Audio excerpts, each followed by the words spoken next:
Hi everyone, I know you are watching this content to accompany your sleep. So before we start, I want to know where you are watching from and what time you are watching. Also, don't forget to like, comment, and subscribe. Let's jump straight into the story. The case of Ivan Baldeli, a hellish love story on a heavenly island.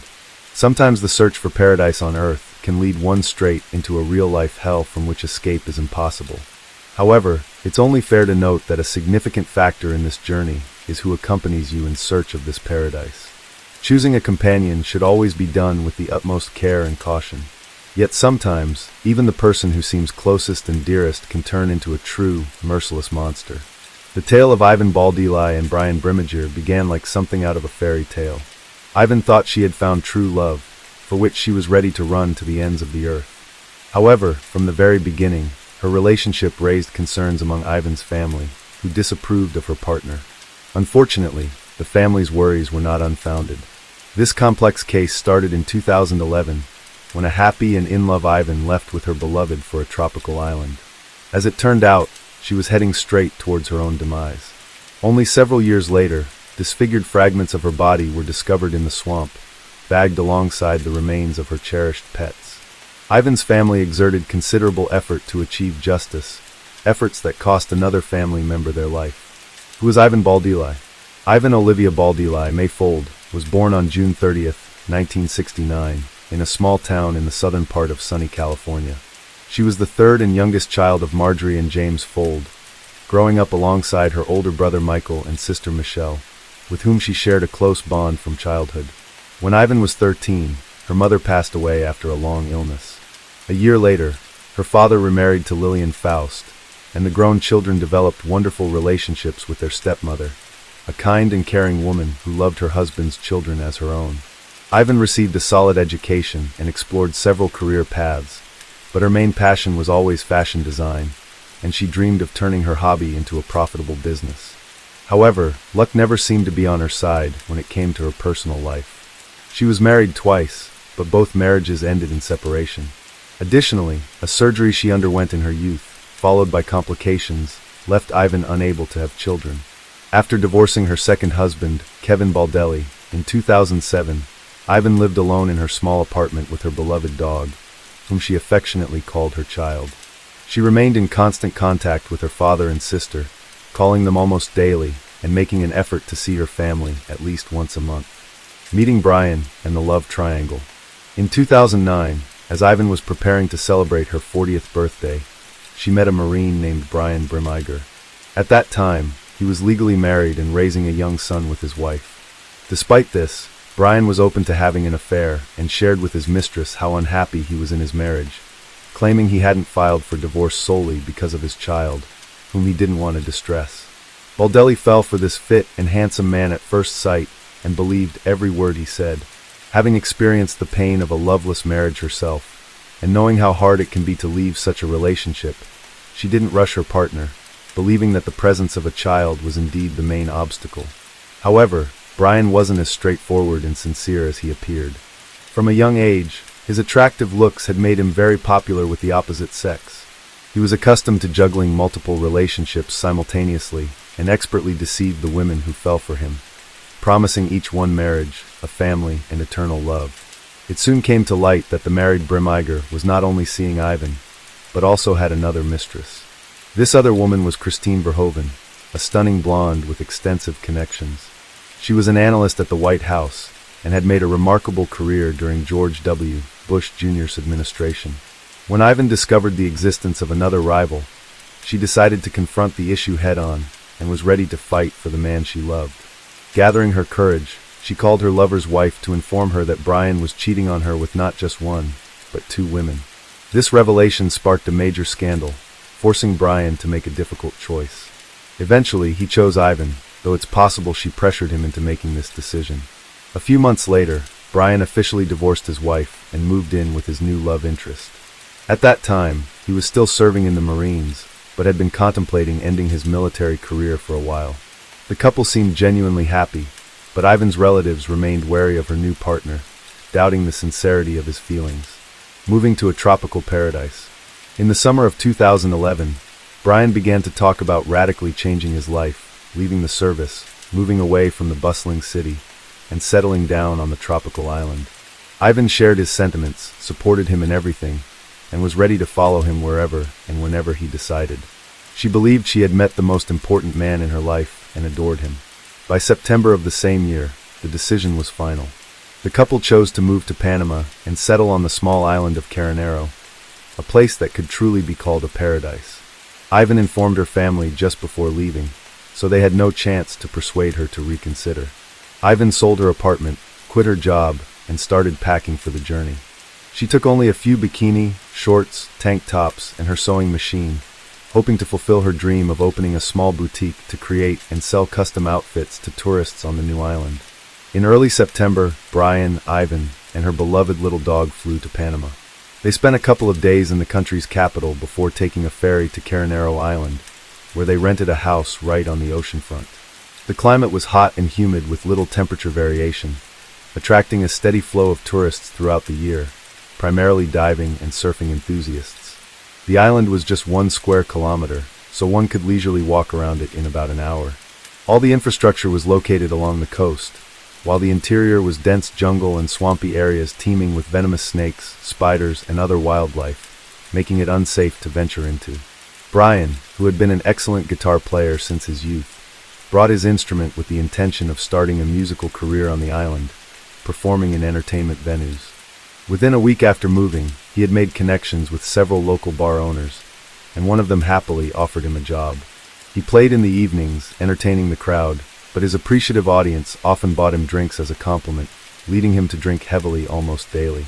Ivan's business also developed very slowly, with weak sales and virtually no profit. However, she didn't lose heart. She started working at one of the bars, and even adopted a second dog she found on the island and decided to keep. She communicated with her sister Michelle Valenzuela almost daily, sharing everything, but her messages became increasingly shorter and more somber, which worried her family. The first few months on the island seemed like paradise to the couple. Ivan hoped that Brian would propose, and they would have a romantic wedding ceremony on the ocean shore. But time passed. Brian didn't rush into marriage, and their relationship rapidly deteriorated. The mysterious disappearance. In early December, Michelle stopped receiving messages from Ivan, which raised her concerns significantly. Then, on December 14, 2011, Brian unexpectedly called Michelle, inquiring when he could stop by to pick up his SUV, which he had left in her garage before heading to Panama. This call in question caught Michelle off guard. It meant Brian had returned to the U.S. and wanted to retrieve his vehicle. But where was Ivan? Why hadn't she come back or even called? In response, Brian claimed he had explained everything in an email sent a few days earlier. He also mentioned that his now ex-girlfriend had supposedly sent her a message explaining the situation. Michelle checked her messages but found nothing, so she turned to her email. Indeed, there were 2 unread messages, one from her sister and one from her boyfriend. In his message, Brian stated that Ivan had left him, running off with a new lover to Costa Rica.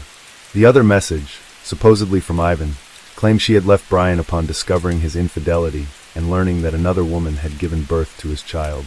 It concluded with her saying she had met another man and gone to Costa Rica with him. The other woman turned out to be Brian's old friend, Christine Verhoeven, with whom he had been involved all along, and who was pregnant with his child when he and Ivan flew to Panama. At first glance, everything seemed plausible and logical, especially since Ivan couldn't have children. The news that her partner had fathered a child with someone else could have been devastating for her. However, Ivan wasn't known for impulsive actions, and she would have certainly called her sister to discuss such significant changes in her life. Moreover, the tone of the supposed message from Ivan was somewhat odd and unlike her previous communications, which raised further suspicions. When Michelle tried to determine her sister's current whereabouts, she couldn't get any concrete information. Calls went unanswered and the messages that came through were brief and detached, saying things like, "I'm okay, I need some time, I'm not ready to talk about this." Michelle suggested that Brian should join her in filing a missing persons report. Brian appeared nervous but insisted it wasn't necessary, claiming Ivan was fine, capable of herself, and would decide when to come home on her own.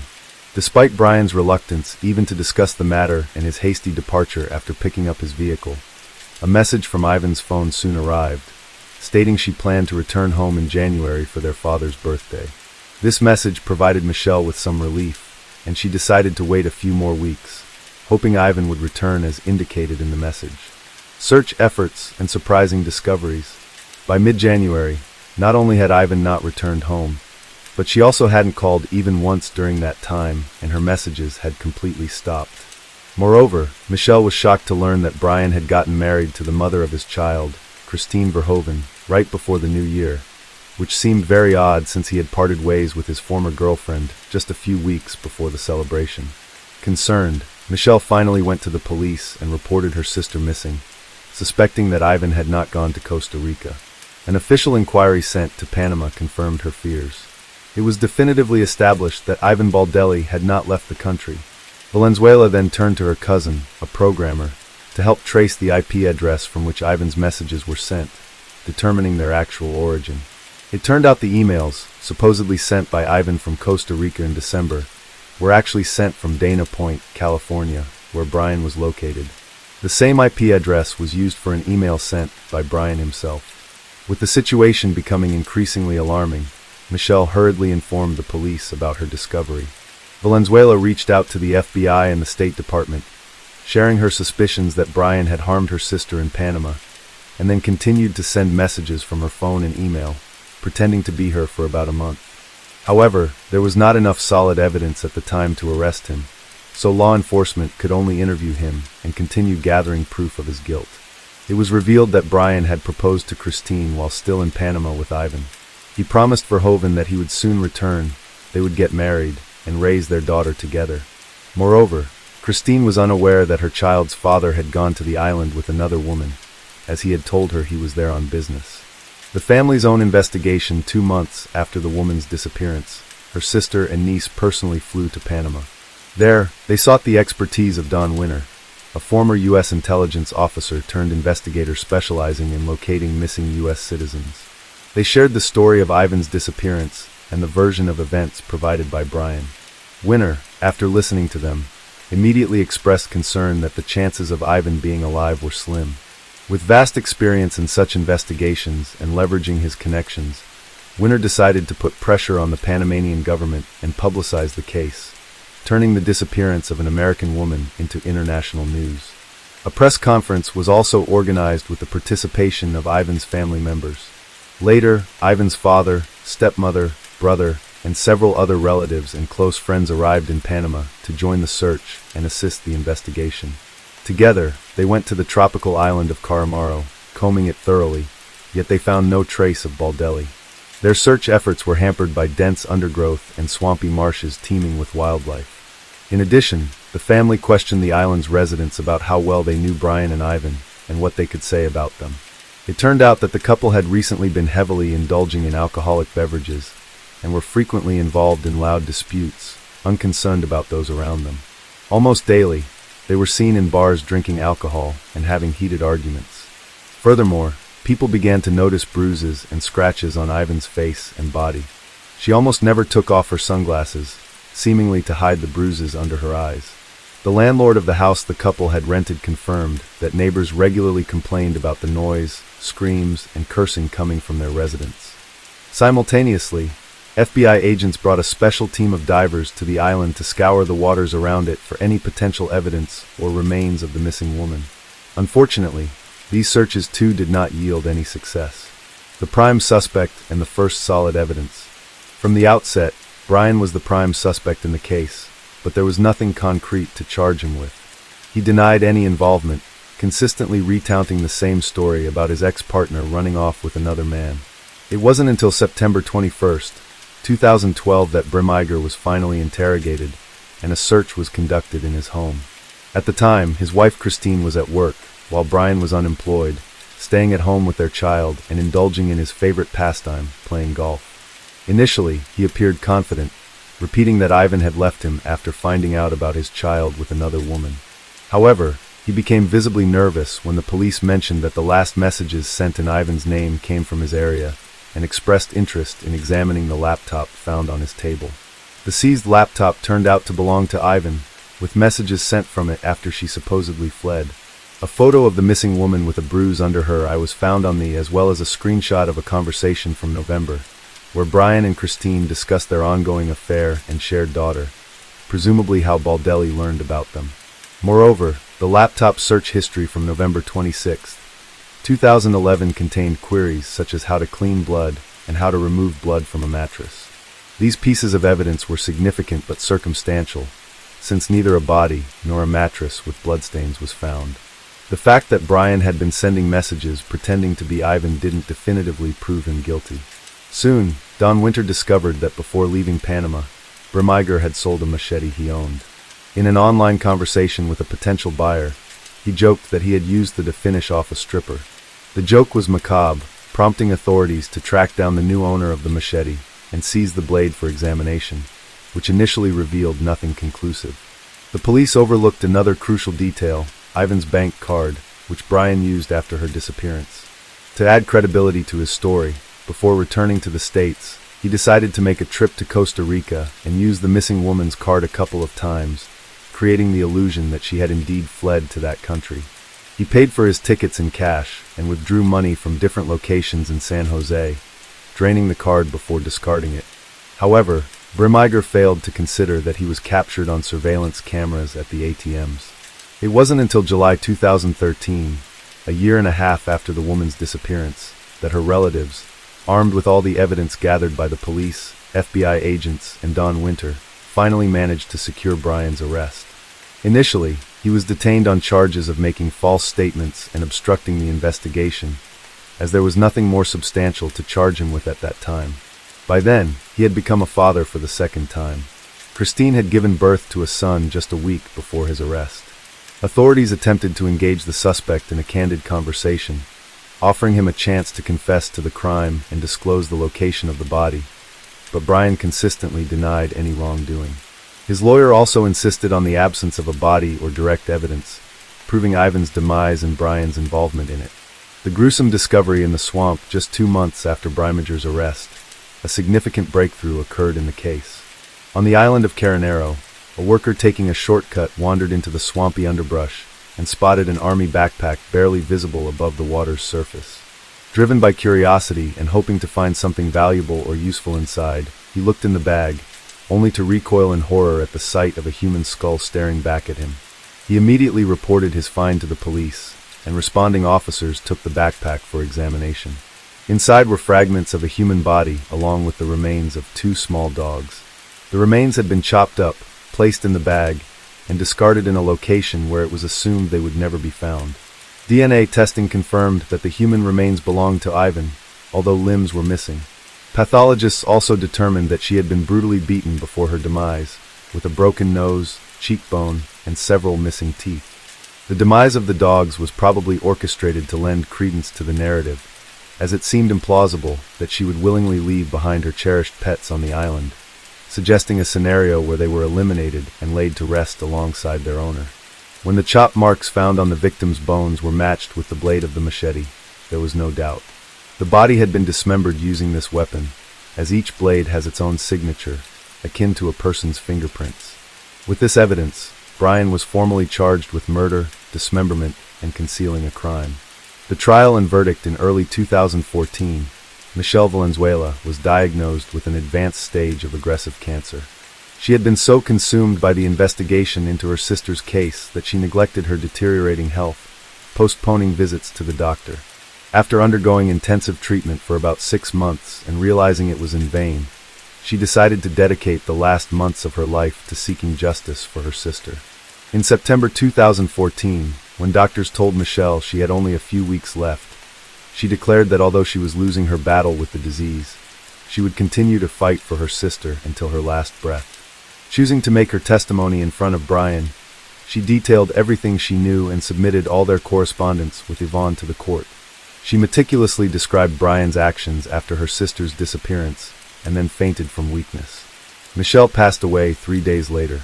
The prosecution argued that on the evening of November 26th, following another argument with Yvonne, when she discovered Brian's communications with Christine, Brian, in a fit of rage and under the influence of alcohol, assaulted Yvonne and then fatally stabbed her. He then dismembered her body in the bathtub using the machete, also using it to take the live Yvonne's beloved dogs and place the remains in his military backpack. The limbs that didn't fit in the bag were dumped in the ocean, dropped off a rocky cliff early in the morning along with the blood-stained mattress. Brian carried the backpack deep into the island and submerged it in a swamp. For the next few weeks, he continued living in the same coastal house, meticulously erasing any evidence of the crime. He told everyone on the island a story about his flighty girlfriend leaving him for a new lover, a story that sounded convincing enough that locals sympathized with Brian, and he even managed to find a new girlfriend, Nicole Powell, who comforted him for a few weeks until his departure to the U.S.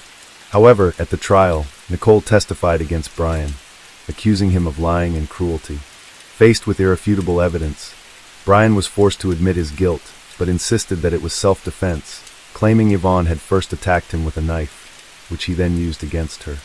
He claimed all subsequent actions were carried out in a state of shock, asserting he didn't remember dismembering and packing the body, taking the lives of the dogs, and so forth. However, his internet searches and attempts to eliminate evidence spoke to his full awareness, and attempts to fabricate a story to justify Yvonne's absence. In the spring of 2016, Brian was found guilty of manslaughter and sentenced to only 26 years in prison, with the possibility of parole in 2035. His service in the Marines was considered during sentencing, allowing him to avoid a life sentence. Lastly, Brian's wife, Christine Verhoeven, stated she still believed in her husband's innocence and would support him no matter what. An innocent victim of her spouse's perverse passion, they say that an adult is simply impossible to re-educate because it is a formed personality with its views, way of thinking, preferences, character, and temperament. However, some women are sure that patience and pedagogical talent can work wonders.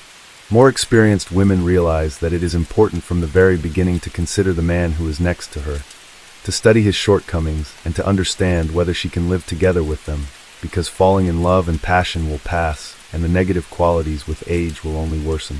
If it is not about some minor shortcomings, but about real problems such as addictions, pathological tendency to lie and violence, and so on, it is better to run away from such a person without looking back. But in women, often in such cases, manifests the rescuer syndrome, an acute desire and irrepressible desire to help at the cost of their own well-being. It is this syndrome ruined a young British woman named Vicky Roberts, who almost 3 years struggling for her love, trying to re-educate her cheating husband with sadistic tendencies. Unfortunately for the girl, all her efforts turned out only pain, humiliation, and cruelty. Vicky and Michael Roberts. Vicky Roberts, born Victoria Smith, was born in September 1984 in the county of Cheshire in the northwest of England. She was the younger of 2 daughters in a rather conservative and deeply religious family. Together with her sister, she attended a Christian school and also practiced music and sang in the choir. People around her described her as a very kind, friendly, and helpful girl, always ready to help others. After graduating from high school, Vicky went to university and at the same time got a job in one of the stores of the chain IKEA to pay for her own education. It was there that the girl soon met a young man named Michael Roberts, with whom she first started a friendly relationship. The new acquaintance was only a year older than Vicky. He also got a job at IKEA in parallel with his studies, and he also played sports, carefully watched himself, and was able to make a pleasant impression on others. At first, the sociable and charismatic Michael seemed too talkative and overly intrusive to the modest Vicky, but he quickly managed to gain her attention and favor. It is worth saying a few words about Michael and his family. He was born in June 1983 in Warrington, Cheshire, and was the eldest of 2 sons in the family of a prominent chemical engineer. Parents brought up their children in strictness, and high expectations always laid on the eldest heir, who studied well at school, grew up ambitious, purposeful, and able to achieve what they wanted. The guy always had a lot of friends. He could easily become the soul of any company, but most of all he was proud of his victories on the love front. Michael had a bright and attractive appearance, was tall, trim, with a good sense of humor and the ability to show himself at his best. To everything else, this handsome man was also very intelligent, well-read, could easily support a conversation on any topic. Parents from childhood indoctrinated the eldest heir that he is the best, the most beautiful, intelligent, and will certainly succeed. All this probably provoked in the guy narcissistic disorder, which with age progressed. At the same time, Michael was always very afraid to upset his dad and mom, and therefore did everything to be the perfect son for them and meet all their expectations. Roberts never had a permanent girlfriend. He regularly changed girlfriends and mistresses, could spin several novels in parallel, so that none of his passions did not realize that she was not the only one. The guy was confident in his irresistibility, could find an approach to any girl, and he really liked to conquer unavailable girls. This process he perceived as a kind of game or competition. Just such a modest and inaccessible girl was Vicky, which Michael decided by all means to conquer. At first she stubbornly kept her distance and refused even innocent offers to walk after work or drink coffee somewhere. Smith spent almost all her time studying, and on weekends she went to church, so she didn't even think about dating, let alone any relationship. It took Michael a few months for Vicky to finally agree to go out with him. He was sweet, charming, touchingly courted her, gave her flowers, gifts, and little surprises. He even invited her to a family dinner at his parents' house, who liked Vicky very much and immediately approved of their son's choice. Vicky believed he was serious and gave in. He became her first man and remained the only one. She was truly happy around him, and it seemed like fate to her. Michael also seemed to fall in love and was ready to settle down, but it didn't last long. 50 Shades of Michael. From the outside their romance seemed perfect. They were both young, attractive, full of energy, ambition, and made huge plans for the future. But soon Vicky realized that her chosen one has one peculiarity, namely an irrepressible sexual appetite and passion for experimentation in bed. At first he did not put too much pressure on his chosen one in this regard, fearing that Vicky would leave him. But as soon as the guy realized that she would not go anywhere from him, he, as they say, opened the cards. The modest and religious girl was literally shocked by what was happening, but she was head over heels in love with Michael and therefore trusted him, and for a long time did not tell anyone about what was happening in their bedroom behind closed doors. In addition, her lover made her an official marriage proposal, which she gladly accepted, sincerely believing that after the wedding everything will change and the chosen one will stop his experiments. Soon one of Vicky's closest friends began to notice that she carefully disguises and hides bruises and small bruises under her clothes. She brought Smith into a frank conversation and asked if her fiancé was beating her and if she needed help. Vicky tried to deny everything, but then still admitted that all these marks are the consequences of intimate experiments. Michael, who had a special passion for binding, the use of various toys and devices. She also secretly told her friend that they have a special relationship with the chosen. Intimacy happens up to 5 times a day, while he still remains hungry and unsatisfied. Michael considered himself a skillful lover, and intimacy for him was a kind of art and a way of self-expression. Sometimes he made concessions when Vicky refused to participate in some completely crazy and even dangerous experiments, but in most cases he still managed to persuade the girl in love with him. Unplanned pregnancy. After defending her diploma, Vicky decided to change jobs and was soon hired as an account manager at a logistics company. Michael also quit IKEA and got a job as a sales consultant in one of the stores of a large retail chain, selling phones, laptops, and other electronics. He almost immediately became one of the best employees because thanks to his charisma, communication, and persuasive skills, he always exceeded sales targets. Soon the new young employee was promoted to senior salesman, and the management seriously considered his transfer to the main office. But before that he had to undergo training and improve his qualifications. Michael enjoyed attending training sessions, going on business trips to London, and was very proud of himself. He seemed to have forgotten all about his young fiancée, and only remembered when he needed intimacy. They didn't talk about each other. They hardly ever went anywhere together, and outside the bedroom Vicky seemed to cease to exist for him. At the same time, he began to have affairs on the side with colleagues, clients, and just casual acquaintances. Michael was literally obsessed and addicted to intimacy with different women, and constant new victories on the personal front were an important part of maintaining his self-esteem. At this time, Vicky discovered that she was pregnant and happily broke the news to her fiancé. They had already delayed the wedding, and it seemed to the girl that now Michael would hurry things up. But the news that he was going to be a father only made Michael angry and mad. He immediately began to insist that the child should be gotten rid of, because they are still so young, and they have their whole life ahead of them, and with offspring can wait. Vicky was shocked by such words, but flatly refused to terminate the pregnancy. Then the groom decided to press her in another way. Michael began to convince the bride that such news will cause anger in her religious parents, because their youngest favorite daughter lived with a man and got pregnant without being married. However, according to him, the termination of pregnancy will be hidden from everyone, and after the wedding they will certainly have children. For Vicky, it was a difficult decision, But her chosen one had a real gift of persuasion, so that a few days later she gave in to persuasion and went to the hospital. Unfortunately, it was not without complications. Vicky for a few days stayed in the hospital, and then it took her almost 3 weeks to recover her health. For all this period, the doctor categorically forbade her to have an intimate life, and Michael, learning about it, went into a rage. Then Vicky finally realized that he had mental problems and a real addiction to sexual contacts. Beloved literally went crazy without intimacy and began to leave the house every day, explaining it with urgent matters at work. Vicky guessed that he was looking for intimacy on the side, but sincerely hoped that everything would change once they got married and she would help him get rid of this addiction. A loveless marriage and an adult mistress. The engagement lasted almost 2 years, and the man, apparently, did not even intend to marry the chosen one, because the current state of affairs suited him quite well. He had a fiancée who faithfully waited for him at home and fully served him in the household, and numerous mistresses on the side which he regularly changed. Vicky always took him at his word, and even if she found out about his cheating, she always forgave him, as long as he promised that it was the last time and he would not do it again. But time passed. Vicky began to insist on marriage, as she wanted a full-fledged family and children. Also, this question was increasingly raised by her parents, but most importantly, the wedding was insisted on by Michael's parents, whom he really did not want to upset.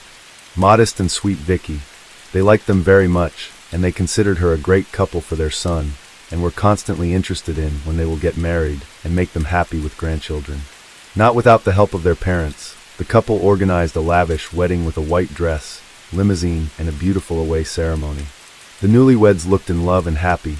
It seemed that they had a long life ahead of them, but hardly any of the relatives guessed about the dark side of the man, with which his young chosen one was already so well acquainted. The newlyweds settled in a large and cozy house in the prestigious area of Warrington, not far from Roberts's parents. Michael did not love his spouse, however. Marriage made him normal in the eyes of relatives and others. Vicky never complained to anyone about his strange predilections and constant cheating, and he could continue to change mistresses like gloves. At work he was quite successful, got another promotion, and was making good money. After being transferred to a new office, Michael's direct boss was a certain Carrie Hall, the head of administration at Phones for You. She was 10 years older than him, had been divorced for a long time, and was raising a son on her own. At the same time, Carrie was quite attractive, well-groomed, and, as her position required, determined and strong-willed. For a long time she did not pay any attention to the signs of attention that she was given by a young subordinate. However, for the guy it became a kind of signal to action. He sought to achieve this woman, connecting all his natural charm and eloquence, and after about a month, Carrie reciprocated. Lovers began to meet regularly in hotel rooms, and their relationship the woman later described as turbulent, passionate, and full of experimentation. Carrie was a mature, self-confident woman. She was undoubtedly flattered by the attention of such a young man, and she was also not opposed to trying something new. So Michael could realize with her those fantasies, which did not dare his modest wife. He constantly lied to his wife about being late at work, attending corporate trainings and the like, and told his mistress how unhappy he was in marriage, that this union was a mistake of youth, and said that he was ready to divorce, but his wife does not give him a divorce. This relationship with Carrie lasted more than a year, but since the woman had no illusions about Michael, she did not insist on divorce, and she was quite satisfied with their meetings in hotels. Marks on the body and dangerous games. After the beginning of relations with Michael, Carrie began to give preference to buried clothes with long sleeves and high throat, which was unusual for her. The woman was actively engaged in sports, and always liked to show others her stunning figure, and here suddenly completely changed her style. Once Hall admitted to her close friend that her lover loves to experiment in intimate terms, and sometimes these experiments go beyond reason. As evidence, she showed a bite mark on her chest, which Michael left in a fit of passion. Also on her neck there were blue marks from squeezing by his hands, and on her wrists there were marks from the ropes, with which the boyfriend liked to tie her, so that she was completely in his power. The friend was horrified and suggested that Carrie go to the police, but she refused, noting that all this was consensual, and in most cases he warns her about what he is going to do, but the process itself can get out of control. For example, Michael loved to strangle his partner, convincing her that it would increase the pleasant sensations of the process, but a couple of times he was so much carried away that she lost consciousness. Vicky was very afraid of such games with strangulation, but every time she succumbed to her husband's persuasions and believed that one day he would get tired of it, he would leave his cruel and painful experiments, or she would get used to it and would perceive them as something ordinary. Unfortunately, neither his wife nor any of his mistresses even tried to stop Michael. Open correspondence and a love letter. Vicky had guessed about her chosen one's affairs on the side, even before they were married. She most likely even realized that he was addicted to it, but sincerely believed that something was about to change, and her love and care can turn daring and loving Michael into an exemplary family man. But after the wedding, the situation only worsened, and the young husband himself denied his cheating, and he did it very convincingly. Vicky decided to conduct her own personal investigation, and looked into her husband's phone while he was sleeping. There she found numerous correspondence Michael with Carrie and several other girls, which he did not even bother to delete. Their content was quite intimate, moreover. With some girls, the guy exchanged explicit photos. This came as a shock to Vicky. She packed her things and decided to move in with her friend for a while. She did not tell her parents and sister anything about what was happening, afraid to upset them. So her family was sure that Vicky was happily married. Besides, religious relatives would have insisted on a divorce when they learned of her husband's infidelity. But after all, Vicky was in love and didn't want to break up with her husband. Leaving, she wrote Michael a touching letter in which she confessed her love for him and called the main man in her life. At the same time, she admitted that she knows about his cheating and does not want to put up with it, and therefore leaves, but gives him time to think about it and will not yet file for divorce. She wrote it all by hand on paper and left it on the refrigerator with a magnet. Michael was not touched by the message or saddened by the departure of his wife, but he did not want to lose a quiet and submissive woman who always waited for him at home, fully served in the household, and tolerated any of his antics as well as peculiar predilections. That same evening, he followed Vicky to her friend's house, picking up a large bouquet of flowers on the way. Michael on his knees apologized and begged her to return to him, promising that from now on, she would be his only woman. Vicky once again believed, or rather, she wanted to believe, and returned to their home, a new mistress. Naturally, Michael did not leave Carrie and continued to meet with other women, but for a while he was extremely careful, and even tried to come home for dinner, which his wife carefully prepared. He hid his phone, deleted correspondence, and even changed the password from his social networking page. At that time, he began to have an affair with a new young female employee of the company, Karen Wilson, not stopping the relationship with Carrie. At that time, the girl had a fiancé, and she was preparing for the wedding, but Michael began to persistently pursue her, making himself a miserable lover. He was so attracted to the new object of the hunt that after 2 months, he decided to break off the relationship with 33-year-old Carrie Hall, which he was tired of. The man told Karen a proven legend about how he is unhappy in marriage, and for the sake of her ready to leave his wife. Soon she surrendered, and between them happened intimacy right in the office, and a week after that she broke off the engagement and waited for the lover to respond. However, Michael was not going to divorce, but also to interrupt the connection with a new mistress. He did not want, and therefore just lied to her that he had already filed for divorce and moved to live in the house of his parents. Fatal blackmail. Vicky soon suspected that her spouse continued to cheat on her, and this time decided to act for sure. She took Michael's phone while he was in the shower, but could not find anything there, because he had taken into account of his previous mistakes and deleted all text messages, and on the page in the social network, now had a different password. Then Vicky waited until her husband fell asleep and took his work laptop, which he always carried with him, and on which, as it turned out, he did not leave his account in the social network. There Vicky found correspondences with an already new girlfriend, in which her husband confessed his love to her, claimed that he was divorcing his wife and living with his parents. It was a real shock for her. She took screenshots of the love and intimate messages exchanged between the couple and saved them on her laptop so that she could have proof of her husband's infidelity. Vicky also looked in her husband's wallet, where she found several folded checks for hotel rooms. In the morning, she presented all this to her spouse, and for the first time in their entire time together, she gave him a scandal. Michael was discouraged. He tried to apologize again and promised that it would not happen again. But Vicky suddenly said that she would tell his parents about everything, hoping that they would be able to talk some sense into him, since she could not do it. Michael was literally mad from such threats. He did not want his parents to know anything, and slapped his wife. Then Vicky got up and said that she would go to them immediately, and then headed for the door. Her spouse caught up with her, hit her twice in the head with a heavy jewelry box he grabbed from the dressing table, and after she lost consciousness, he squeezed her throat with his hands until she stopped breathing. The man felt no pity or remorse. He wrapped the body in a blanket and packed it into several large garbage bags, and then carried the gruesome bundle into his garage. Michael then quickly cleaned up the house, packed and removed most of his wife's belongings, and immediately called Karen, whom he invited over. They had dinner, had fun in the house, where a couple of hours ago Roberts killed his own wife, and then made love in the bedroom, where in fact everything happened. Ran off with her lover? The very next day, Michael informed his parents that his wife left him having run away with another man. To do this, he personally went to their home and literally sobbed on his mother's shoulder, showing her messages from his wife, which he himself sent from Vicky's phone. The messages said that she had fallen out of love with him, met another man, and decided to live with him. Parents, as they could, consoled their son, and sincerely bewildered how their sweet, kind, and religious daughter-in-law could do such a thing.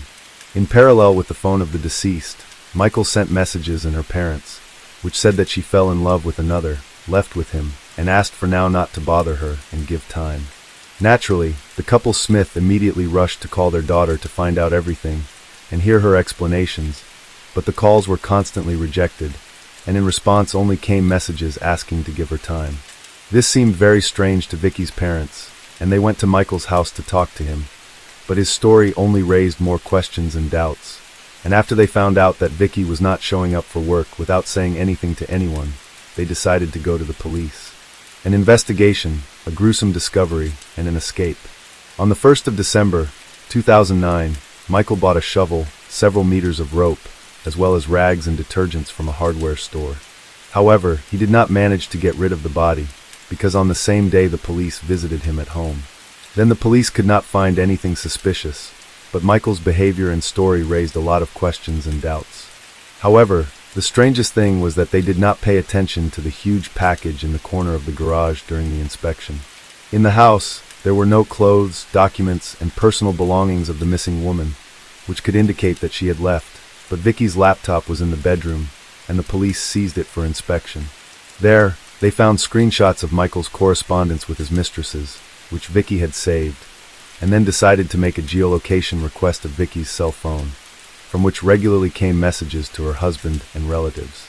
And then it turned out that the phone had been in her and Michael's marital home all along. After that, law enforcers again visited the house of Roberts and conducted a more thorough search, finally unwrapping a strange package in the garage. The find shocked everyone present, but then it was discovered that Michael, who had been walking with the police all this time, disappeared somewhere right under their noses. He took with him a wallet with cash, so that several days he managed to hide without giving himself away. Arrest, trial, and conviction. When the money ran out, Michael came to one of his mistresses, whose name was Lavinia Talley, and asked to live in her house for a while. In the evening, the girl heard from the news that her lover was wanted on charges of murdering his wife, and immediately, without hesitation, reported to the police about his whereabouts. At the time of his arrest, Michael was crying, and said he was innocent of anything. The man insisted that his spouse died during their intimate games when she asked to strangle her with a robe belt, and he overdid it. However, forensic experts found that firstly, the woman was strangled with her bare hands, secondly, she was attacked from the back, and thirdly, there are 2 extensive hematomas on her head received during her lifetime, which can definitely have nothing to do with intimate relations. The trial of the perpetrator began in January 2010. The defendant kept insisting that his wife's death was the result of an accident and hoped for leniency. However, the autopsy results presented by experts proved that the man in cold blood hit his wife twice on the head and then strangled her and hid the body in the garage. Michael Roberts was found guilty of first-degree murder and sentenced to life in prison. A Paradise Beach turned into a death track for lovers. It is believed that an investigation on the heels of a crime is the most effective and often leads to success. The methodology itself implies immediate response, operational collection of evidence, and questioning of witnesses, which significantly increases the chances of quickly solving the case and holding the guilty accountable. However, if it is not possible to identify the perpetrator, The investigation can drag on for years and even decades until the criminal case is frozen and transferred to the archive after the statute of limitations expires. However, sometimes unsolved and seemingly hopeless investigations receive unexpected developments many years later, which helps to find the right lead and achieve results when no one believed it anymore. The case of Lindsay Cutshall and Jason Allen, which had been gathering dust on the shelves for almost 15 years, is a prime example of this. At the time, it was not possible to solve it despite the operational actions of the investigative team and the high reward offered for any information. The main problem was the lack of motive for such a brutal act against the loving couple. In addition to this, it was not possible to find any witnesses, murder weapons, or any significant clues. It was a typical dead end, and no one hoped that the truth would ever be discovered. However, a decade and a half later, solving this case was helped by another brutal crime. It also turned out that at least 4 people knew what had happened, but all these years, they remained silent. Who were Lindsay Cutshall and Jason Allen? Lindsay Cutshall was born in the small town of White Eyes in Coshocton County, Ohio, in 1982. She grew up in a very religious family, and her father was a pastor of a Christian community. Despite a strict upbringing from childhood, she was very active, engaged in sports, and later became interested in hiking and extreme tourism. After finishing school, Lindsay became a student at Appalachian Bible College in West Virginia. During those years, she regularly climbed mountains of various difficulty levels, rafted down turbulent mountain rivers, and even organized hikes herself. The young woman dreamed of founding her own summer camp for children and teenagers, where she could teach them the basics of survival in the wild, rafting, tourism, and so on. Jason Allen was born in the city of Zeeland, in the American state of Michigan, in 1978. He also grew up in a deeply religious family, and from a teenage age was seriously interested in hiking tours, mastering survival in the wild. The young man was tall, athletic, toned, possessed leadership qualities, and was able to find like-minded people to conquer new heights. The couple met in 2002 during a hiking trip in the Appalachians. At that time, Lindsay was still a student, while Jason worked as a mountain guide and climbing instructor. The young people immediately felt mutual sympathy, and just 6 months after their first meeting, the young man came to the girl's parents and asked for their daughter's hand in marriage. Her parents were not opposed and gave their blessing to the lovers. The young man's parents also approved of his choice, after which the couple was officially engaged. Allen presented the young woman with a beautiful diamond ring for this occasion, which was soon to be complemented by another, an engagement ring. The young couple planned to get married in September 2004, had big plans for their future together, and wanted to buy their own large house where they could live comfortably and raise their children. Unfortunately, these plans were not meant to come true. The final trip. In the summer of 2004, Lindsay and Jason worked as senior counselors at a Christian summer camp called Rock in Water, located in El Dorado County, California. After their wedding, they planned to open their own similar camp, so they were gaining experience and learning the nuances of working with the younger generation.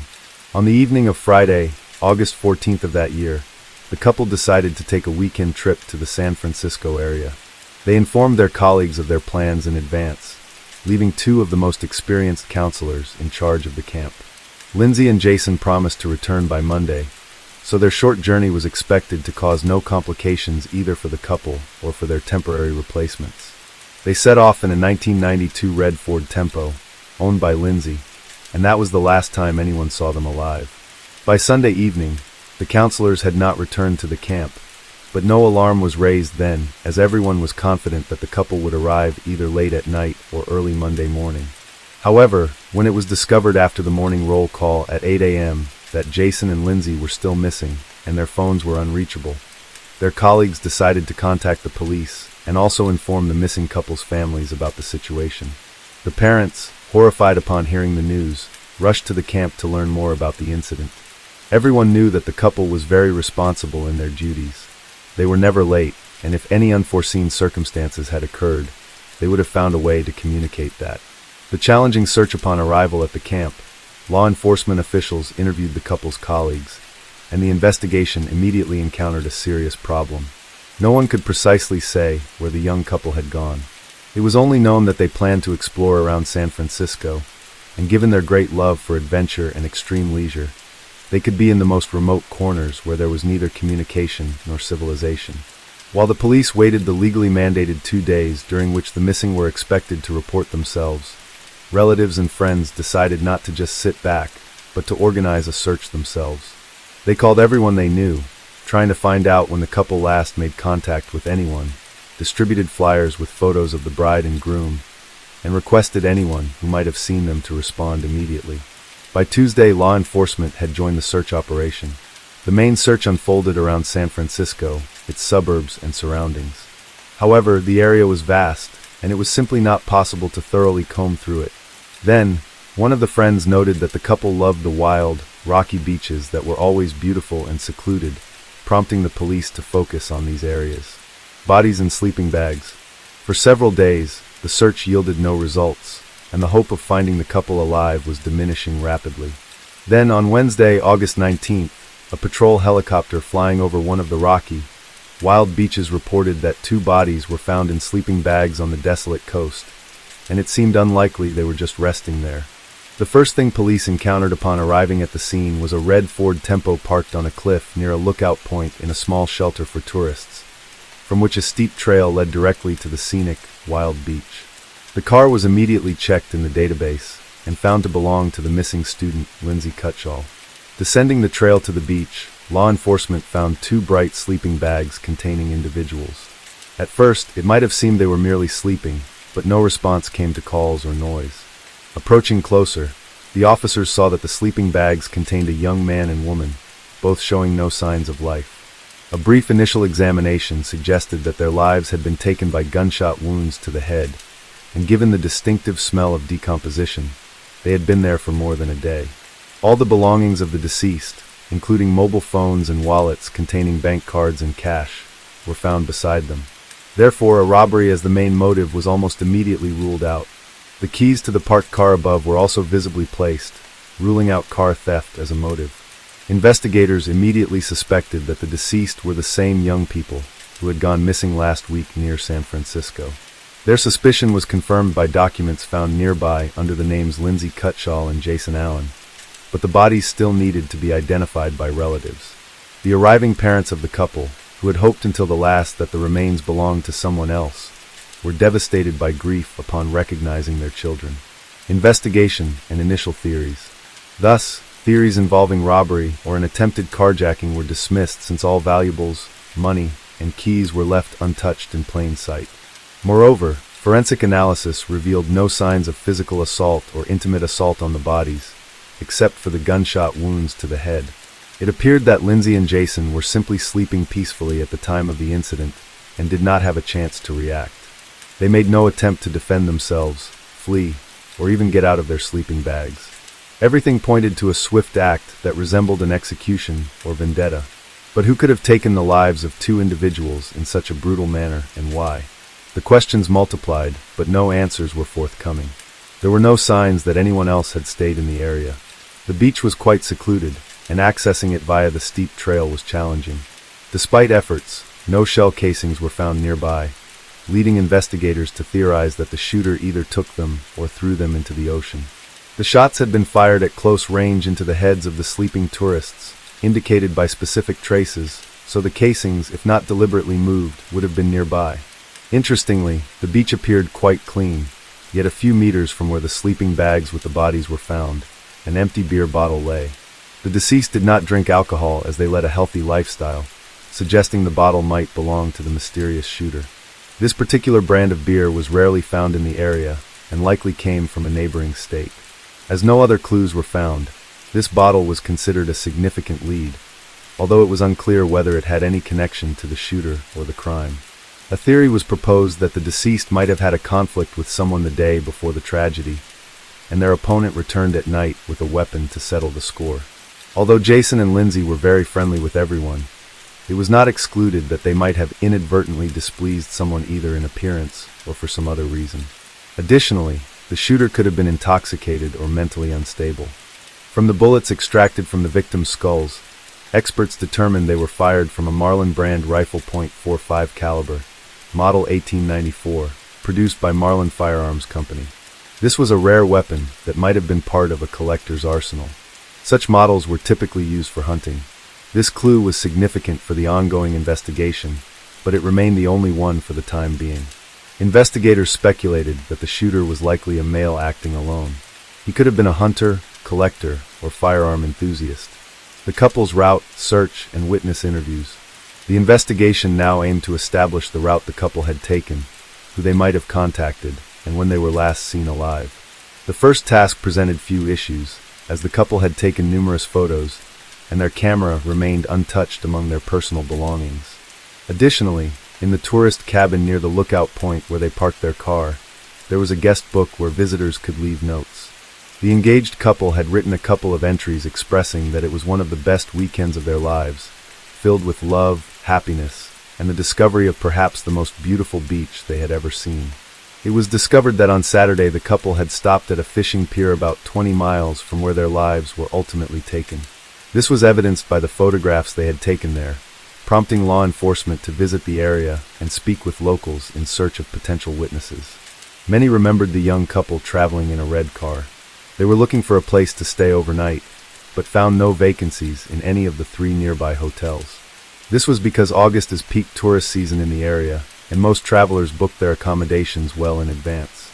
The couple then dined at a local restaurant, walked around the area, took several photos, and set off again in the evening. According to everyone who saw and interacted with them, they were friendly, engaged in no conflicts, and appeared happy and carefree. None of the witnesses could recall anything suspicious or unusual. Notably, the beach where the bodies were found was located in a protected area where camping was prohibited. However, since the young people could not find a place to stay overnight, they decided to settle on the beach, but chose not to set up a tent, instead using their sleeping bags. They believed that on a warm August night on a secluded beach, they faced no threats, and planned to head back at dawn to return to the Rock and Water camp on Sunday as promised. This information helped narrow down the time frame during which the couple was likely taken from life. They went to sleep but did not survive until morning, indicating they were likely taken from life between 11 o'clock Saturday night and dawn on Sunday. The first suspect, although the investigation into the double taking of life was in full swing, and news broadcasts urged anyone with any relevant information to contact the police, law enforcement withheld certain details. In particular, the results of the ballistics analysis were kept secret to avoid alerting the suspect, and prompting them to hastily dispose of the weapon used in the crime. Initially, suspicion fell on a local drifter who periodically slept on that very beach and had been seen nearby on the evening before the crime. The homeless man, mentioned by some witnesses, was quickly located, brought to the station, and interrogated. The 57-year-old suspect had no alibi for the night of the crime. However, his involvement could not be confirmed.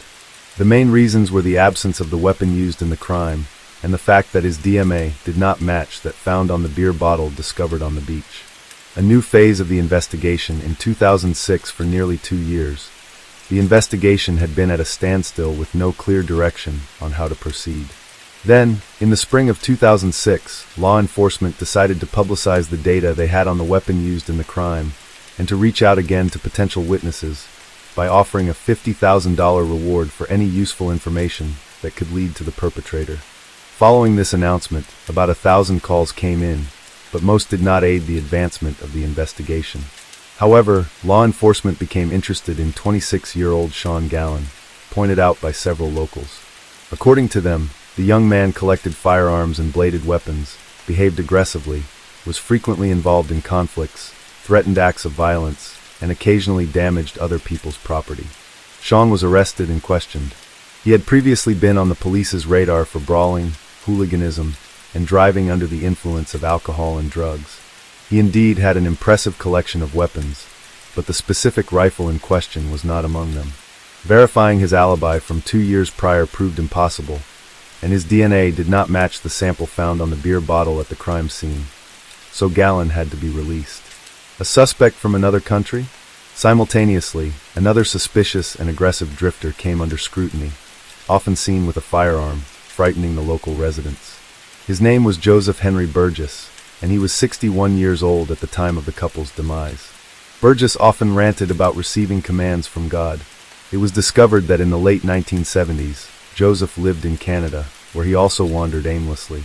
In 1978, he joined the commune of the Children of God, positioning himself as a deeply religious person, and according to those around him, he was quite the fanatic. He soon had a conflict with two young people that escalated into outright enmity, and a few weeks later, these individuals were found lifeless, each with several close-range gunshot wounds to the head. Notably, their bodies were also discovered on a beach in sleeping bags, seemingly taken while they slept. By the time the police arrived, Burgess had vanished. His guilt was proven through numerous left-behind clues, but he could not be convicted as he had fled to the USA, crossing the border illegally. He managed to evade capture for nearly a quarter of a century until the police connected him with the double homicide on a beach in California. However, they were unable to interrogate him as a shootout occurred during his apprehension, resulting in the deaths of a police sergeant and Burgess himself, who opened fire. A fatal echo from the past.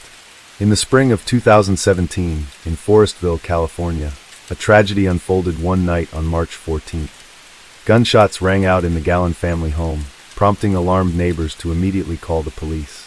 The victim was 35-year-old Seamus Gallon, and the perpetrator was his older brother, Sean. An argument had erupted between the siblings, during which Sean, under the influence of prohibited substances, grabbed a firearm and discharged 3 bullets into his younger brother. Police recognized the shooter's name as Sean had previously been detained as a suspect in the double homicide on a beach, but was released due to a lack of evidence. Since then, he had been in police sights twice for property damage and making threats, but had only received fines. It was also discovered that the detainee was an avid hunter and had a hobby of crafting knives and other bladed weapons. Those around him described him as antisocial, aggressive, and unpredictable. After taking his brother's life, Sean attempted to flee, but was almost immediately apprehended. Law enforcement then decided to thoroughly reinvestigate this man's potential involvement in a couple's perpetration from 13 years prior. His personal social media page revealed much, where he posted pictures of his substantial weapon collection and discussed supposed telepathic and extrasensory abilities. According to his posts, he believed he was on a special mission, receiving assignments from space. This seemed like delusions of a disturbed mind, and police suspected Sean indeed had serious mental disorders. He stubbornly refused to cooperate with the investigation, spoke nonsensically, and insisted on his innocence. However, when detectives checked the personal messages on his deceased brother's page, they found something intriguing. Back in 2006, when a $50,000 reward was offered for information on the double homicide case, Sean's former girlfriend had messaged Seamus, suggesting she could claim the reward by turning in her ex-boyfriend. They both knew everything, but kept silent. Unfortunately, questioning either was no longer possible since the brother had been shot and the woman had died in a car accident 2 years earlier. An unexpected confession. Initially, Sean denied any involvement and refused to speak, but when shown the printouts of the messages between his former girlfriend and his brother, he surprisingly confessed and began to give a detailed account. His narrative not only surprised but shocked law enforcement. Despite more than 13 years passing since the double homicide, Goen remembered the details of that night vividly. That evening, he had left his house with a Marlin rifle.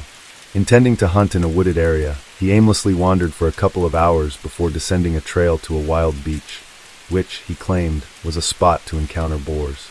As he walked along the shore, he spotted 2 bright sleeping bags. Approaching closer, he discovered a young man and woman sound asleep inside. He stood watching them for several minutes, then suddenly heard voices in his head, commanding him to end their lives. Sean claimed this was the mission from space he could not ignore. He placed the barrel of his rifle almost against the young man's head and pulled the trigger. The sound woke the young woman, but before she could comprehend the situation, a second shot ended her life as well.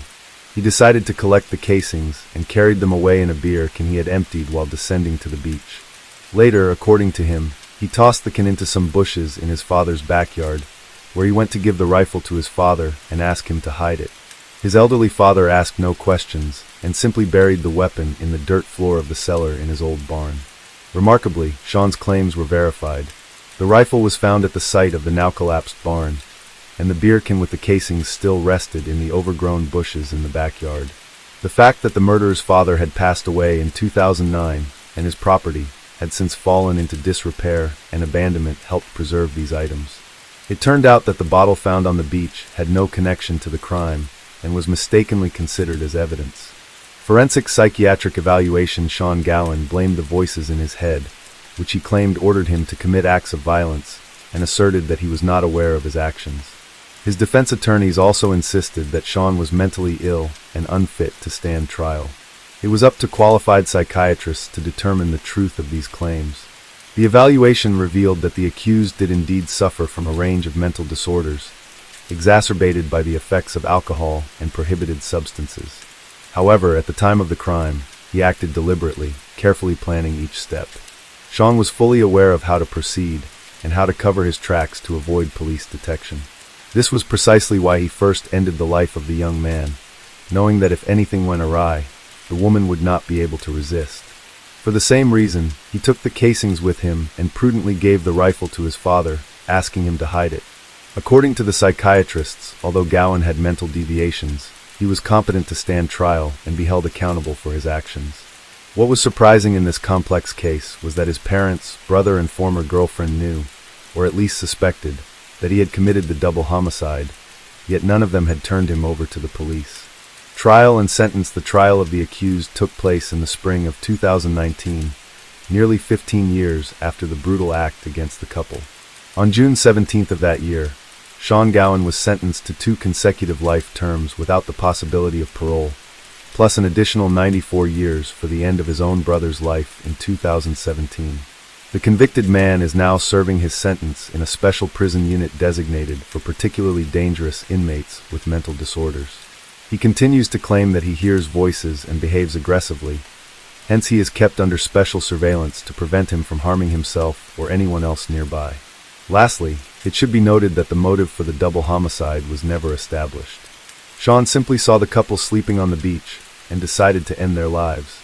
This case is of India's first famous perfume expert, Monica Good. The reason for Monica's murder and the method used by the killer shook the entire India. The date was actually October 6, 2016. Monica Gurdy resided in the village named Sangolda in the famous state of Goa in India. Goa is known for its famous beaches, culture, climate, and historical places. Besides, here you can also get a chance to witness colorful architecture, greenery, and beautiful sunsets daily. Actually, Monica lived in a 3-bedroom rented apartment in a society named Sapna Raj Valley in Sangolda village. As usual, at around 9 to 10 in the morning, Monica's maid arrives at her house and rings the doorbell of Monica's apartment. However, there is no response from inside. Then the maid rings the bell again, but still no response. Then she tries calling out several times and rings the bell 3 or 4 more times. Additionally, she knocks on the door, but still there is no sound from inside and no one opens the door. This situation feels very strange to the maid because Monica has never done this before. Feeling a little anxious now, she calls Monica's brother Anand Gupta, who lives in Mumbai, and explains the entire situation to him. After this, Monica's brother Anand calls Monica's phone, but there is no response from the other end. He keeps trying to connect with his sister through calls, but Monica doesn't pick up the phone.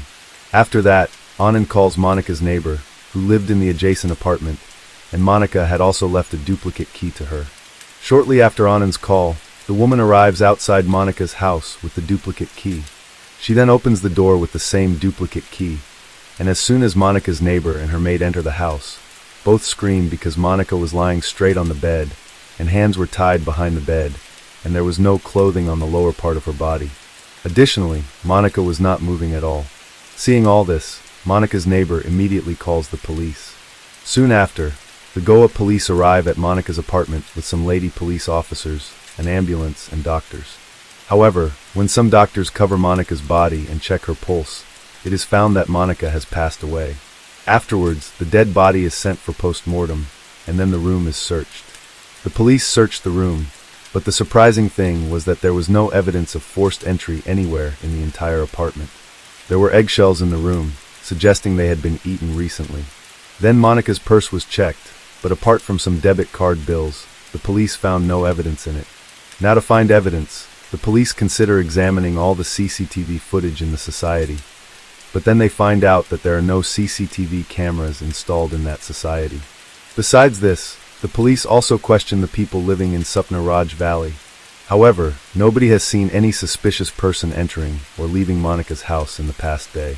Nevertheless, the police also investigate from the angle of theft, but nothing was missing from Monica's flat that could indicate that this murder was committed for theft. Looking at all these things, the police believed that whoever murdered Monica had some information about her, because no one forcefully entered the flat, and nothing was stolen from the house. However, Monica was married, but due to some disputes, she had been living alone for a year. Therefore, the police's suspicion first falls on Monica's husband, Barath Ramanrutham. After that, the police interrogate him about this murder, but nothing comes to light during the interrogation that would make them suspect him. In fact, Monica was the daughter of a former judge in Mumbai, Ramesh Kurta, and she was initially a photographer, but later she started researching on perfumes. After this, in a short span of time, she became a successful perfume expert. Due to her profession, Monica was quite famous not only in her society, but also throughout the city, often seen hobnobbing with big businessmen. Therefore, as soon as news of murder surfaced, the entire state of Goa was in shock. At that time, this was the news running on every news channel in the country, and the public wanted to know who the mystery killer was. Meanwhile, Monica's post-mortem report also arrives, revealing that Monica died due to suffocation, and it also becomes clear that she was raped. Anyway, the police had investigated the case from every angle so far, but they had neither found any suspects nor any clues. But then, during the investigation that evening, a police officer suddenly remembers that they had found some debit card bills from Monica's purse, but they hadn't found any debit card during the entire search. Afterwards, the Goa police approached the bank regarding the bills of that debit card and request to check the transaction details of that card. It is found out that on the morning of October 6th at 6 o'clock, this card was used at an ATM in Porvorim area. Porvorim is merely 4 to 5 kilometers away from Sapnaraj Valley. Following this, the police instruct the bank to keep an eye on this card, and also scrutinize the CCTV footage of the ATM in Porvorim. The face of the boy who withdrew money from that card was captured on the ATM camera. Subsequently, with the CCTV footage in hand, the Goa police reached Sapnaraj Valley. As soon as the local Sevis footage, they recognize the boy shown in the footage immediately, and identify him as Raj Kumar, who used to be the old security guard here. However, he was fired from his job 2 months ago on charges of theft. For the Goa police, this was a major success, because for the first time in this case, the police had a name and a face of suspect. Now, when the police check Raj Kumar's background, they find out that Raj Kumar, 21, is from Bathinda city in Punjab state, and there have been several theft cases registered against him before.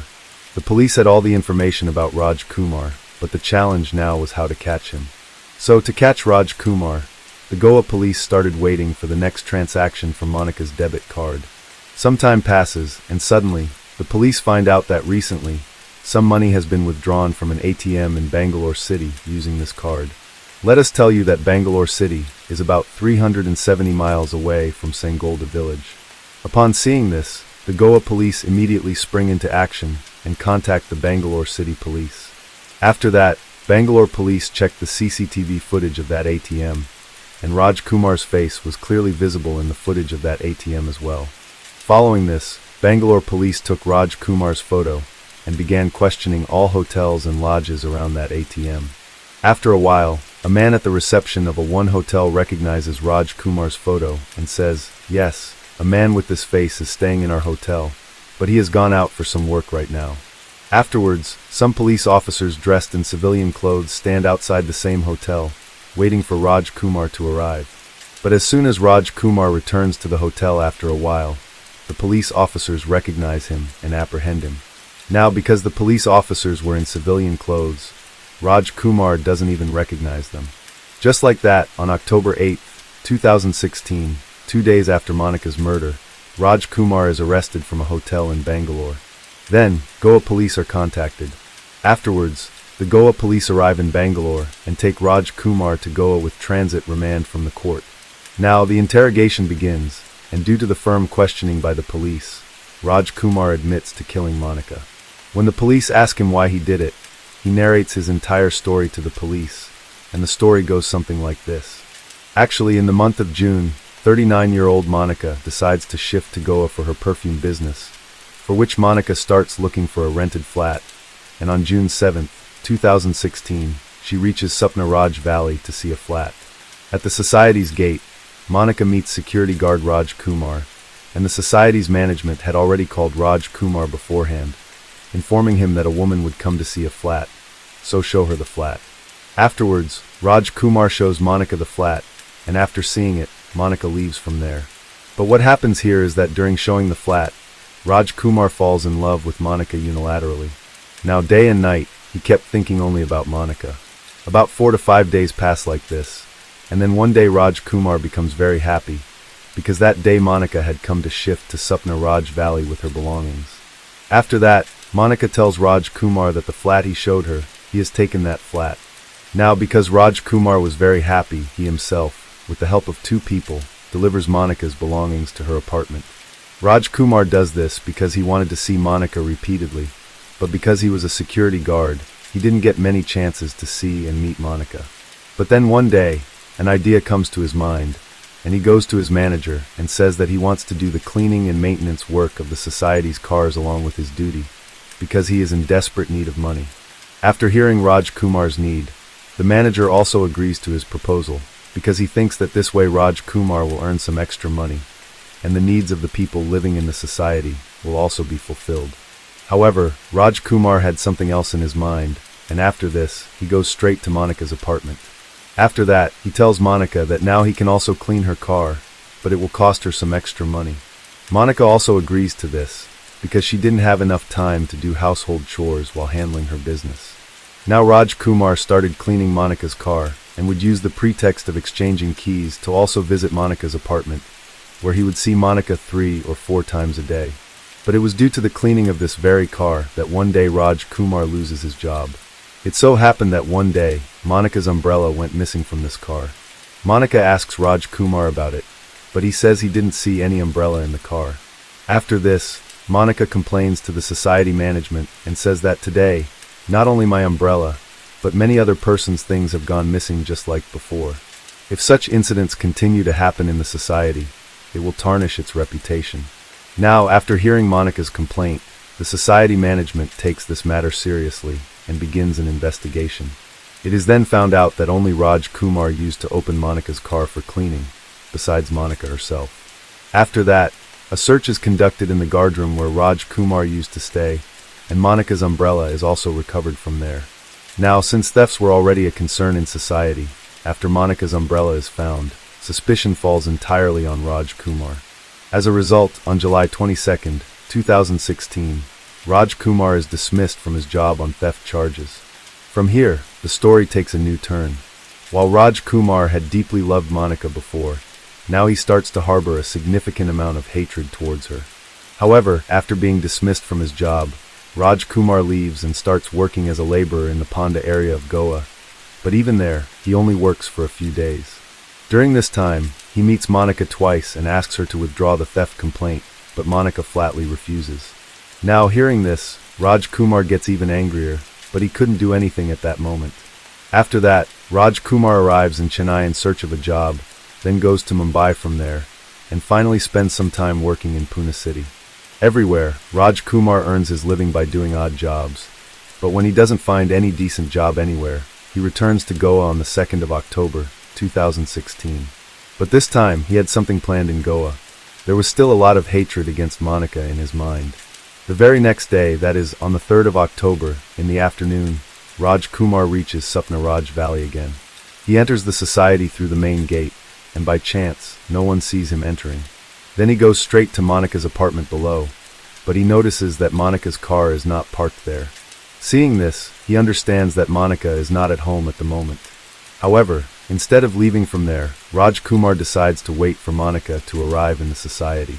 Now, because Raj Kumar knows every route in the society, he decides to hide on the terrace of the society because, generally, no one comes to the terrace. Meanwhile, Raj Kumar keeps looking down repeatedly and checks Monica's car, but even after the whole October 3rd passes, Monica's car is not seen. Then the next day, October 4th comes, but Monica's car still doesn't show up, and then October 4th also passes. On October 5th, Monica's car was checked several times by Raj Kumar since morning, but it wasn't seen. Now, it had been almost 2 days since he stayed on the terrace. There was neither food to eat nor anything to drink on the terrace during this time. Many times, Raj Kumar felt like leaving from there, but the fire of revenge didn't let him go, and fueled by this vengeance, Raj Kumar spent more than 48 hours hungry and thirsty on the terrace. Around 3 to 3:30 p.m. on October 5, 2016, Raj Kumar came down once again, and this time he saw Monica's car parked. This meant that Monica had returned home. Seeing this, there was a strange smile on Raj Kumar's face, but then he went back to the terrace and started waiting for darkness. After that, he comes downstairs around 6:30 in the evening and rings Monica's flat doorbell. When Monica asks who, Raj Kumar identifies himself as a security supervisor.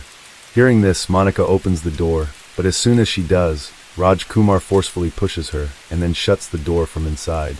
Before Monica can comprehend anything, Raj Kumar takes out a knife from his pocket and warns her, "If you make noise, I'll stab you." Still, Monica screams loudly to protect herself, but Raj Kumar covers her mouth with his hand. Then Raj Kumar takes Monica to the bathroom, intimidating and controlling her. After that, he forcefully takes Monica to the bedroom at knife point, lays her on the bed, ties both her hands behind the bed first, then ties both her legs as well. Now Raj Kumar demands money from Monica at knife point. Upon seeing herself trapped, Monica also gets very nervous, so she tells the Raj Kumar, "Take all the money in the purse." After that, the Raj Kumar empties Monica's entire purse. About 4,000 Indian rupees come out of the purse, like $48. But the Raj Kumar's desire is not satisfied with that, and he asks Monica for more money. So Monica says, "I only have this much money right now. If you need more money, I have a debit card, take it and withdraw money from the ATM." The Raj Kumar didn't know how to use a debit card. Still, he learns from Monica how to use it. So systematically, Monica tells him the way to withdraw money, how to insert the card into the ATM machine, then select the language, and then how to enter the secret PIN. And along with that, she also tells him her debit card's PIN number. I think maybe in that situation, Monica feels that now Raj Kumar will leave her and go from here, then she will complain to the police, and Raj Kumar will be caught through the location of the debit card. But Raj Kumar takes the money and card and puts a cloth in Monica's mouth. After doing all this, he now knew that Monica could not do anything. So he leaves from there with great confidence, and then goes to the kitchen. He takes out water from the fridge, boils the eggs, eats them with great ease, and there was no hurry for him.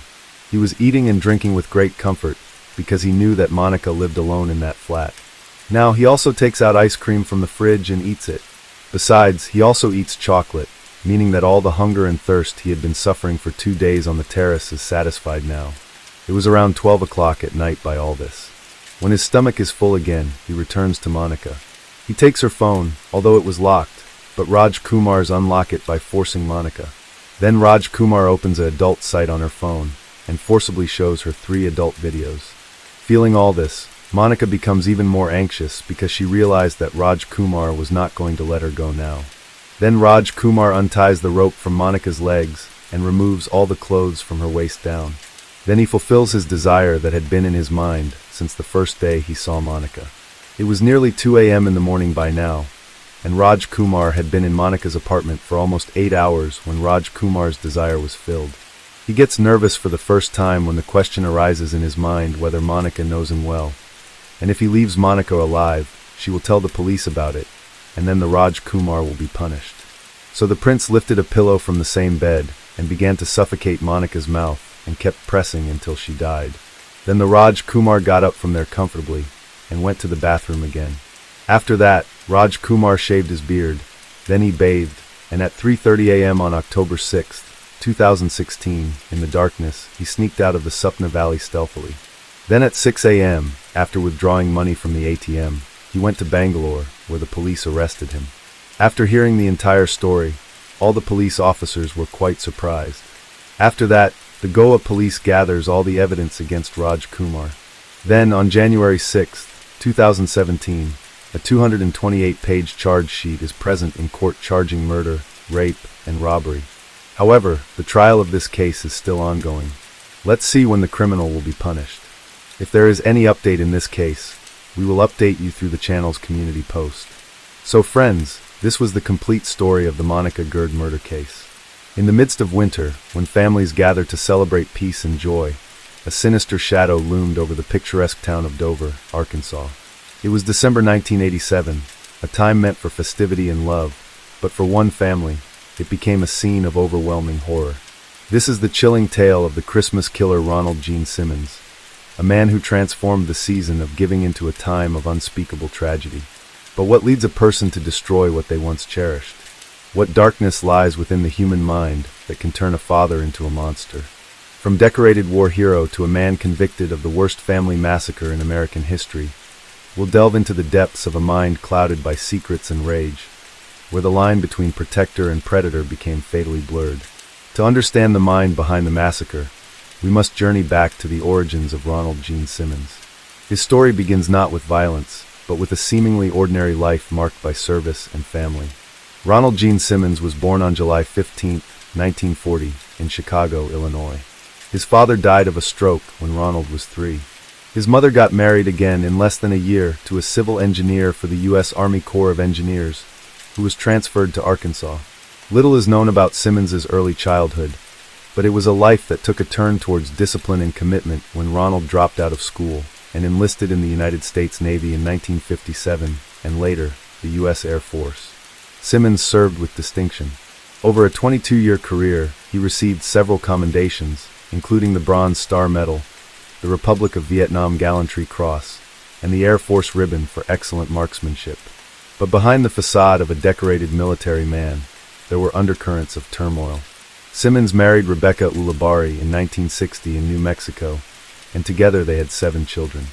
However, the veneer of a normal family life was shattered in 1981 when allegations emerged that Simmons had been assaulting his 15-year-old daughter, Sheila, and had fathered a child with her. Fearing prosecution, Simmons uprooted his family, moving them from New Mexico to a desolate 13-acre tract of land in Pope County, 6.5 miles north of Dover, Arkansas, known as Mockingbird Hill.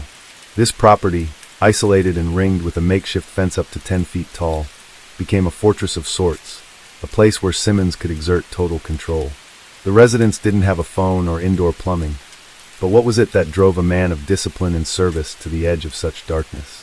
Was it the fear of losing control over his family, the desperation to conceal his illicit acts, or something deeper, a more sinister aspect of his psyche yet to be revealed? The facade of the family man began to crumble, revealing a tyrannical figure ruling his household with an iron fist. The family, once a symbol of joy and unity, became prisoners in their own home.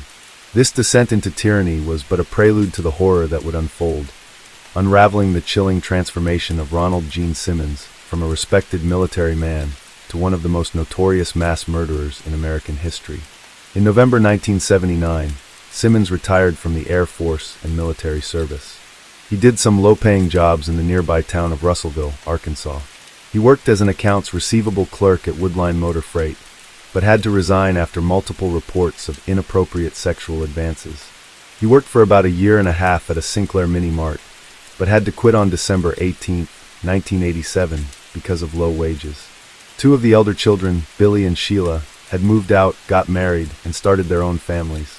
So by the time of the murders, there were only 7 people living in the house. The calm of the holiday season in 1987 was shattered in Dover, Arkansas, by a series of heinous crimes. Ronald Gene Simmons' descent into murderous madness began shortly before Christmas, on December 22nd. The Simmons family home, once a haven of domestic life, turned into a chilling stage for an unthinkable act. Ronald Gene Simmons, armed with a .22 caliber pistol, commenced a killing spree that would become the worst family massacre in American history. His first victims were his wife, 46-year-old Rebecca, and eldest son, 26-year-old Ronald Jr., bludgeoned with a crowbar and shot. And he strangled Ronald Jr.'s daughter and his granddaughter, 3-year-old Barbara. Their demise was just the beginning.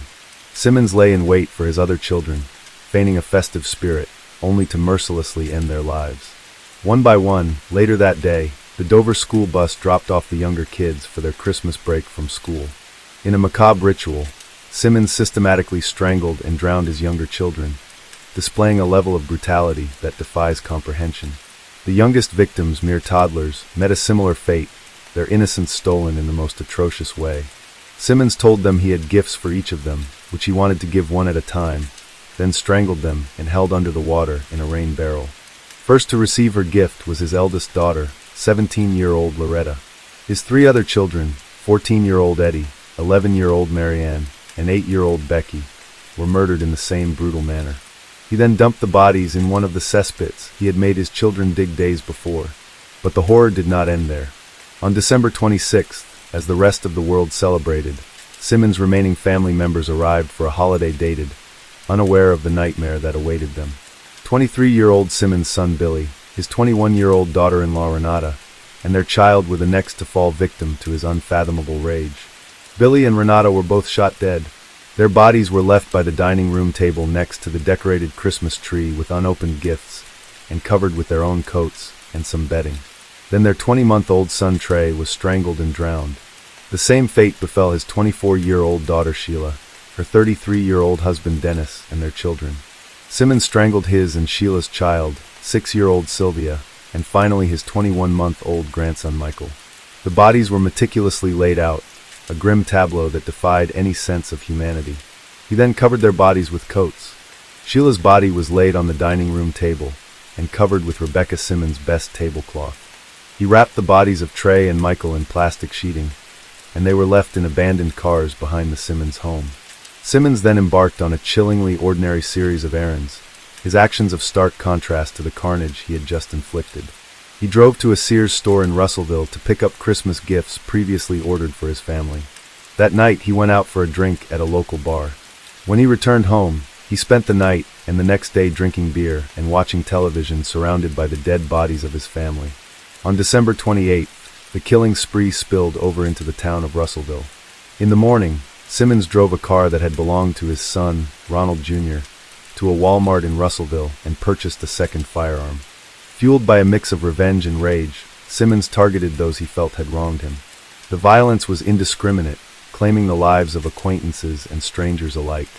His former workplace, a law firm, became the stage for his continued rampage. 24-year-old Kathy Kendrick, a secretary who had rebuffed his advances, was his first victim. She was fatally shot. The brutality continued at the Taylor Oil Company, where he shot and wounded the 38-year-old owner, Russell Taylor, who was also the owner of Sinclair Minimart, from which Simmons had recently resigned. He also killed a complete stranger in the building and shot at another employee before exiting the building, but missed. In Sinclair Minimart, Simmons shot and wounded 2 more people. He then shot his former supervisor, 35-year-old Joyce Butts, twice, and wounded her in the office of Woodmine Motor Freight. She survived and testified later that Simmons had yelled at her during a previous argument about wages. The entire rampage lasted 45 minutes. 2 people were killed and 4 wounded. Simmons' final act was as perplexing as it was chilly. He said to the secretary in Woodmine Motor Freight, "I just wanted to kill Joyce. Just Joyce. I've gotten everybody who wanted to hurt me." Simmons surrendered to police without resistance, his spree of violence concluding as abruptly as it had begun. But the most heinous of his crimes were yet to be discovered. Simmons sat silently in his cell and stared at the wall. He refused to speak to investigators or even his attorneys. He didn't say a word during the interrogation. But when he was asked about his family, Simmons' eyes got red and started to well up. His lips started to quiver. The police got suspicious. They couldn't reach his family, so 2 officers drove to the isolated home. The investigation began on the chilling grounds of the Simmons family home. Here, detectives encountered a scene that defied belief. Family members' bodies laid out with a chilling meticulousness. It was a tableau that spoke volumes about the mindset of the killer. In the aftermath of this unprecedented massacre, questions swirled. What drove a father, a husband, a war veteran to commit such unspeakable acts against his own family and community? And what can we learn from this tragedy to prevent such horrors in the future? In the wake of the horrific murders committed by Ronald Gene Simmons, law enforcement faced the daunting task of piecing together a puzzle that spanned both family tragedy and public rampage. As the probe widened to include Simmons' subsequent attacks in Russellville, the challenge for investigators was to understand the connection between the family murders and the seemingly random acts of violence that followed. The evidence gathered was overwhelming. Firearms, witness testimonies, and Simmons' own actions painted a picture of a man who, after committing an unspeakable act against his own family, sought to extend his vengeance to those he perceived had wronged him in the wider community. In a case that stunned even seasoned investigators, the question wasn't just who had committed these crimes, but why. What drives a man to annihilate his family and lash out at the world around him? The arrest of Ronald Gene Simmons brought an end to the immediate threat, but it was just the beginning of a quest for justice and understanding. The prosecution's task was to unravel the mind of Simmons, to present a narrative that could make sense of the senseless. As the investigation progressed, more disturbing details emerged. Allegations of abuse, control, and a life led under the tyranny of Simmons became the focus. Each piece of evidence added another layer to the dark portrait of a man who had lived a life of deception and brutality. In the courtroom, the full extent of his crimes would come to light, bringing some answers, but also leaving haunting questions about the nature of evil. What kind of man lurked behind the annihilation of his family and terrorizing a community? Simmons' life was marked by strict discipline and control, traits honed during his military career. But beneath the surface of this structured exterior lay a tumultuous inner world. Allegations of sexual assault within his family suggest deep-seated pathological behavior. Experts in criminal psychology often point to a history of abuse, either experienced or perpetrated, as a significant factor in the development of violent behavior. In Simmons' case, the blurring of boundaries within his own family, coupled with a need for dominance, may have contributed to his downward spiral. The isolation of the Simmons family at Mockingbird Hill paints a picture of a man intent on exerting absolute control.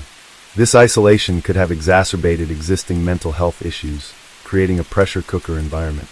What then triggered Simmons to turn to murder? The possibility of his wife seeking a divorce might have been the tipping point, challenging his authoritarian hold over his family. She had already tried to leave him on numerous occasions, but always returned. A family friend informed the police that Simmons' wife had been saving up money to divorce him when the murder happened. Simmons' wife had written to their son shortly before the killings, "I don't want to live the rest of my life with Dad. I am a prisoner here, and the kids too. Every time I think of freedom, I want out as soon as possible." Simmons' actions in Russellville suggest a broader rage directed not just at his family, but at anyone he perceived as a threat or who had rejected him. His targeting of individuals in the community indicates a blend of personal vendetta and displaced aggression. Yet the absence of any recorded mental illness diagnosis leaves us with more questions than answers. The depths of Simmons' mind remain, in many ways, a locked enigma. Could this tragedy have been averted? In exploring these questions, we confront the unsettling reality of how little we sometimes know about those closest to us. After the chilling massacre by Ronald Gene Simmons, the wheels of justice began to turn, bringing us to a courtroom where the grim details of his crimes would be laid bare. After a psychiatric evaluation, it was determined that he was sane and capable to stand trial. Simmons' trial was a focal point of national attention, a legal battle to seek justice for the unprecedented atrocity he had committed. The proceedings were swift, reflecting the urgency of a community seeking closure. In May 1988, Simmons stood trial for the murders outside his family, specifically the killings of Kathy Kendrick and Jim Chaffin. The evidence presented was overwhelming, leaving little doubt about Simmons' guilt. Simmons, who had acted with such brutality, now faced the consequences of his actions in a court of law. His demeanor in court was reported as defiant, a stark contrast to the calculated coldness of his crimes. On May 12, 1988, the verdict was delivered. Ronald Gene Simmons was found guilty and sentenced to death by lethal injection, plus 147 years. Remarkably, Simmons himself requested that no appeal be made on his behalf, saying, "To those who oppose the death penalty, in my particular case, anything short of death would be cruel and unusual punishment." Because of this, he had to be separated from other prisoners on death row. His life was in danger, as they believed Simmons' refusal to appeal his death sentence was jeopardizing their prospects of escaping their own executions. The second trial, for the murders of his 14 family members, began in February 1989. Here, the prosecution delved into the harrowing details of the family massacre, painting a picture of a man driven by control and rage. During the trial, a shocking moment unfolded. Simmons lashed out in court, punching the prosecutor and attempting to seize a deputy's gun, an act that only added to his infamy. This happened after Simmons' letter to his daughter Sheila was introduced, in which Simmons said, "You have destroyed me, and you have destroyed my trust in you. I will see you in hell," after she had disclosed that he was her child's father to the police. On February 10, 1989, Simmons was found guilty of 14 counts of murder. The judge, undeterred by Simmons' outburst, handed down another death sentence. This rapid succession from trial to sentence was unprecedented, reflecting the severity of the crimes. The execution warrant for Simmons was signed by Arkansas Governor and later President Bill Clinton on May 31, 1990. All visitors, including legal counsel and clergy, were refused by Simmons. On June 25, he died via the fatal injection method he had chosen in the Cummins unit. This was the shortest period from sentence to execution to death in U.S. history, since the death penalty was reinstated in 1976. His last words were, "Justice delayed finally be done is justifiable homicide." Nobody claimed his body, and he was buried in a common grave in Lincoln County, Arkansas. As we reflect on the legal proceedings against Ronald Gene Simmons, we are left to ponder the balance between justice and understanding. The case of Ronald Gene Simmons is a stark reminder of the potential for hidden dangers within our own homes, and it's crucial to recognize early warning signs. FBI profilers and psychologists suggest vigilance for certain behaviors, patterns of control, isolation, and abuse within a family. These can often be precursors to more violent actions. In cases like Simmons, where the perpetrator isolates the family, the intervention of external agencies becomes critical. Neighbors, friends, and relatives need to be attentive and proactive in reporting any suspicions. But perhaps the most profound lesson lies in understanding the human psyche. Simmons' case demonstrates the complex interplay of psychological factors that can lead to such extreme behavior. What led Ronald Gene Simmons to commit such heinous acts? The answer lies in a complex web of control, abuse, and psychological instability.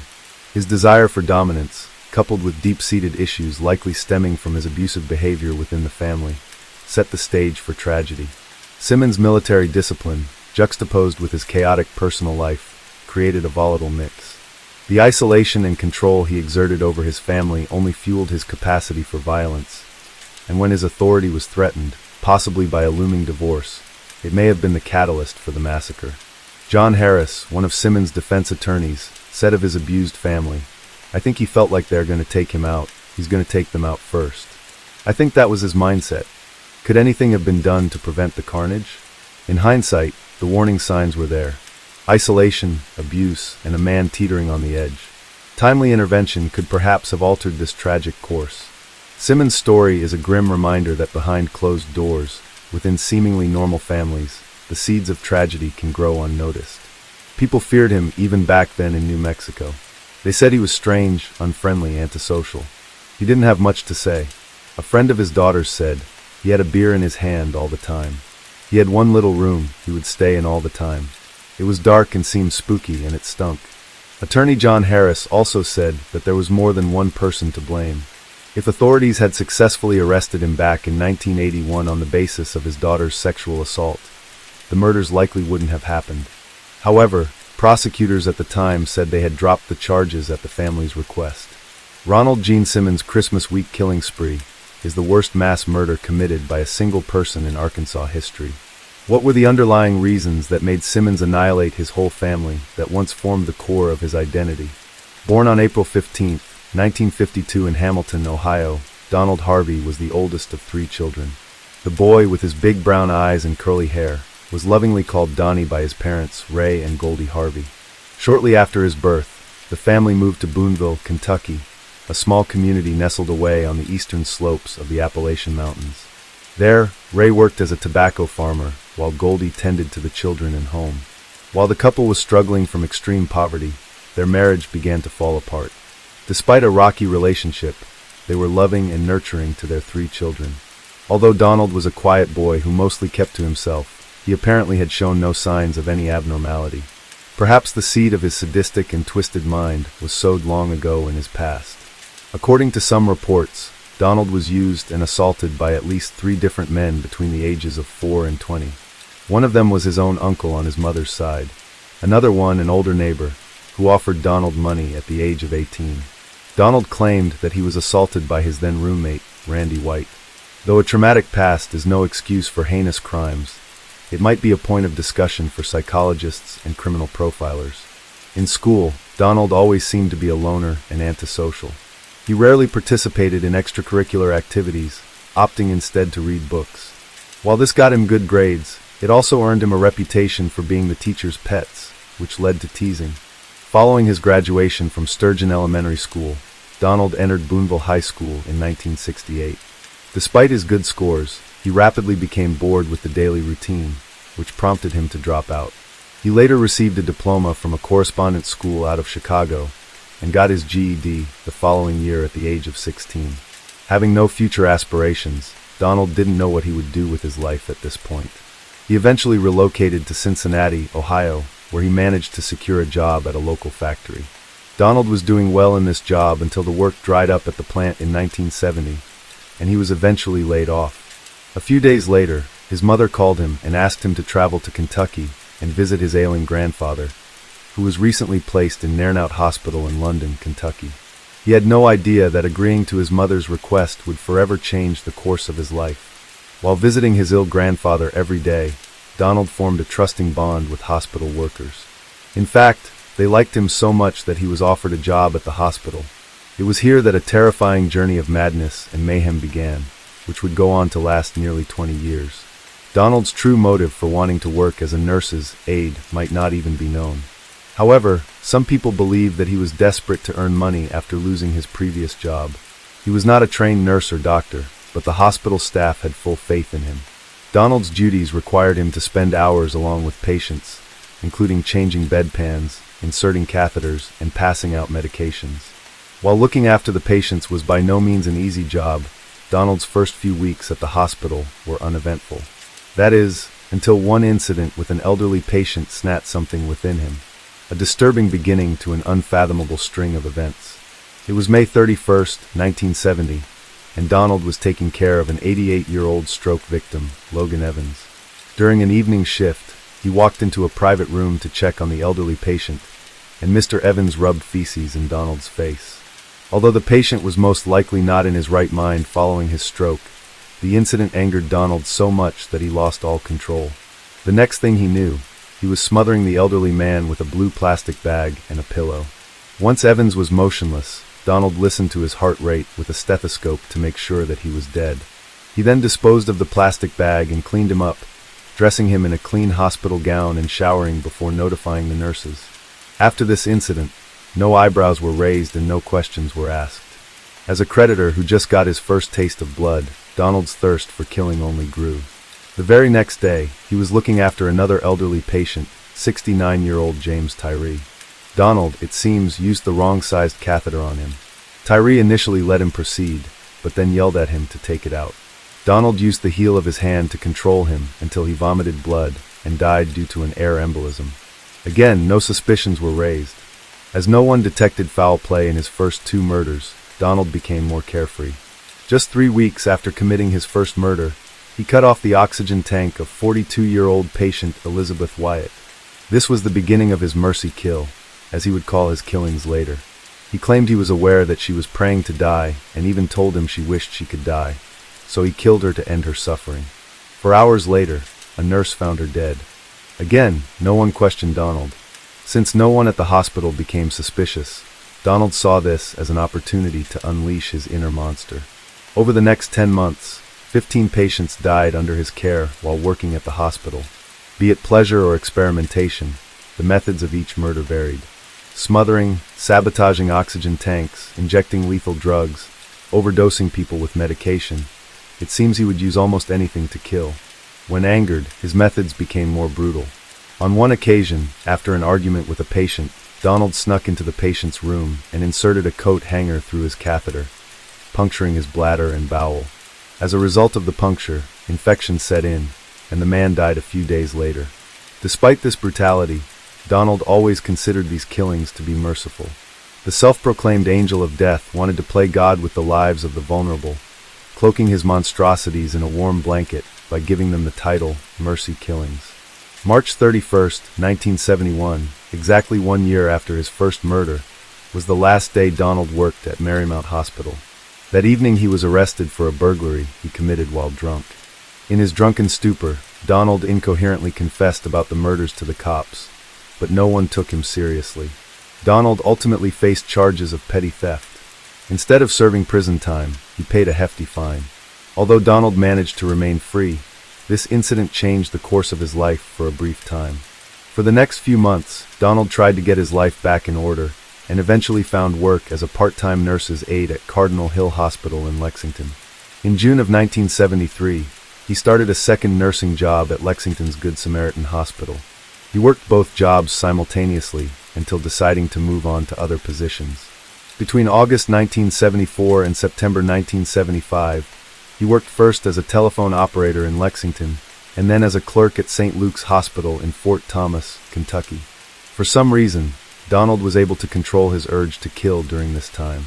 It's possible that he simply did not have the same access to the patients as he did at his previous workplace, which could also explain why he shifted from job to job during this time. Despite his efforts to keep his killing urges in check, his inner demons slowly became increasingly more difficult to manage, finally driving him across the state line into Cincinnati, Ohio. In September 1975, Donald moved back to Cincinnati, and within weeks, he started working the night shift at the Cincinnati VA Medical Hospital. He worked there as a nursing assistant, housekeeping aide, cardiac catheterization technician, and autopsy assistant. As he became more comfortable in a hospital setting once again, he started right where he had left off. Since he worked at night, he had very little supervision and unlimited access to all the areas of the hospital. Over the course of the following 10 years, Donald would end up murdering at least 15 patients while working at the hospital. To relish all his crimes, he even kept a detailed diary of his murders and took notes on each victim. These grisly details included sprinkling rat poison in a patient's dessert, pressing a plastic bag and wet towel over the mouth and nose, injecting cyanide into an intravenous tube, adding arsenic and cyanide to orange juice, injecting cyanide into a patient's buttocks, and many more. It's basically his Virgil letter. Yet the depravity of his crimes did not end there. Throughout his murder spree, Donald was experimenting with different methods based on medical journals. He was studying for hints as to how to better conceal his crimes. Cyanide soon became his favorite tool for murder. He'd mix it into the victim's food or pour it directly into their gastric tube. Over the years, he amassed an astounding 30 pounds of cyanide, which he had slowly pilfered from the hospital. He would keep his deadly supply at home for safekeeping. I started using morphine because it wasn't controlled that much in Kentucky, especially in Smuffa's Bones in 1970. And I did implode a couple of headliners. I used cyanide, I used arsenic, I used adhesive cleaner, a plastic bag tip. Despite all the deaths, Donald Harvey always managed to stay under anyone's radar. He had carefully set up all of his killing to look like accidents or natural causes. Donald even earned himself the nickname the Angel of Death and the Kiss of Death amongst his coworkers. They all thought it was a coincidence that he was always around when these deaths occurred. Little did they suspect that their charming coworker was a silent creditor. They didn't need any permission, no. But some of the patients didn't have no one to get permission for them. They didn't have a choice, and sometimes there was no family there to make a choice for them. And I made it for them. I was being the judge and the jury and executioner. Although years down the line, Donald insisted that his crimes were merely an act of mercy motivated by compassion, there were other crimes that speak otherwise. The beginning of the 1980s brought out variations in both Donald's life and his crimes. Without a doubt, these crimes were purely driven by rage and revenge. In the early 1980s, Donald briefly began dating a man named Doug Hill. The relationship was challenging from the start, as they argued on a regular basis. After one of those heated fights, Donald retaliated by slipping arsenic into Doug's ice cream. Although he survived, the incident signified the first instance where Donald tried to harm someone outside of the hospital. This was a chilling sign that the monster had begun to stretch his boundaries. Following another fallout with Doug, Donald moved in with another lover, Curl Howler, within a short period of time. The relationship was going well in the beginning before Donald suspected Howler of cheating on him. Out of jealousy, he would add small doses of arsenic into Howler's food, so that he would be too ill to leave their apartment. At this point, Donald's acts of revenge were no longer limited to his home or workplace. On one occasion, following an argument, he laced one of the beverages of his female neighbor with hepatitis serum, which nearly killed her before the infection was diagnosed and treated. While luck was on her side, it wouldn't be the same for another of Donald's neighbors, Helen Metzger. The arsenic he put in one of her pies caused her death at a local hospital a week later. Donald's confidence was soaring high after getting away with so many murders. He must have felt invincible. In April 1983, after a tiff with Howler's parents, Donald regularly began to poison their food with arsenic in small doses. On May 1, 1983, Howler's father, Henry, suffered a stroke and was admitted to Providence Hospital. To complete his unfinished business, Donald placed arsenic in his pudding before leaving during a hospital visit. Sadly, the elderly man died later that night. Donald continued to poison Carl's mother, Margaret, off and on for the next year, but was unsuccessful in his attempts to kill her. In January 1984, Howler broke up with Donald and asked him to move out. Needless to say, Donald was not happy about it. Unable to accept the rejection, he spent the next 2 years trying to kill his former partner with his poisonous concoctions. As a means of revenge, Donald even went to great lengths in an unsuccessful murder attempt against one of Howler's female friends. Though he managed to land Howler in the hospital at one point, his attempts to eliminate him from the face of the earth had failed. The first cloud of suspicion that loomed over Donald's head was on July 18, 1985, when security guards noticed Donald acting suspiciously and decided to search his gym bag. Inside the haversack, the guards discovered a .38 caliber pistol, hypodermic needles, surgical scissors, gloves, a cocaine spoon, various medical texts, 2 occult books, and a biography of serial killer Charles Sobridge. Fined $50 for carrying a firearm on federal property, Donald was then given the option to quietly resign from his job rather than be fired. Call it a stroke of luck or peering negligence from law enforcement's side, none of these ever appeared in his work record, and the hospital authorities did not open an investigation to determine if the man was responsible for any other crimes while working at the hospital. It took Donald 7 months to secure another job at a local hospital. In February of 1986, he started working as a part-time nurse's aide at Drake Memorial Hospital in Cincinnati. Unaware of his past and impressed by his performance, his new employers soon offered him a full-time position at the hospital. Before long, Donald settled back into his old routine. Over the next 13 months, Harvey murdered another 26 patients and attempted to kill several more by disconnecting life support machines, injecting iron to veins, causing suffocation, and injecting arsenic, cyanide, and petroleum-based cleaners. The 2-decade-long murder spree came to an end with one last murder. On March 7, 1987, a 44-year-old patient, John Powell, mysteriously died. Powell was on life support from a bad motorcycle accident for several months before his demise, but had since started to recover.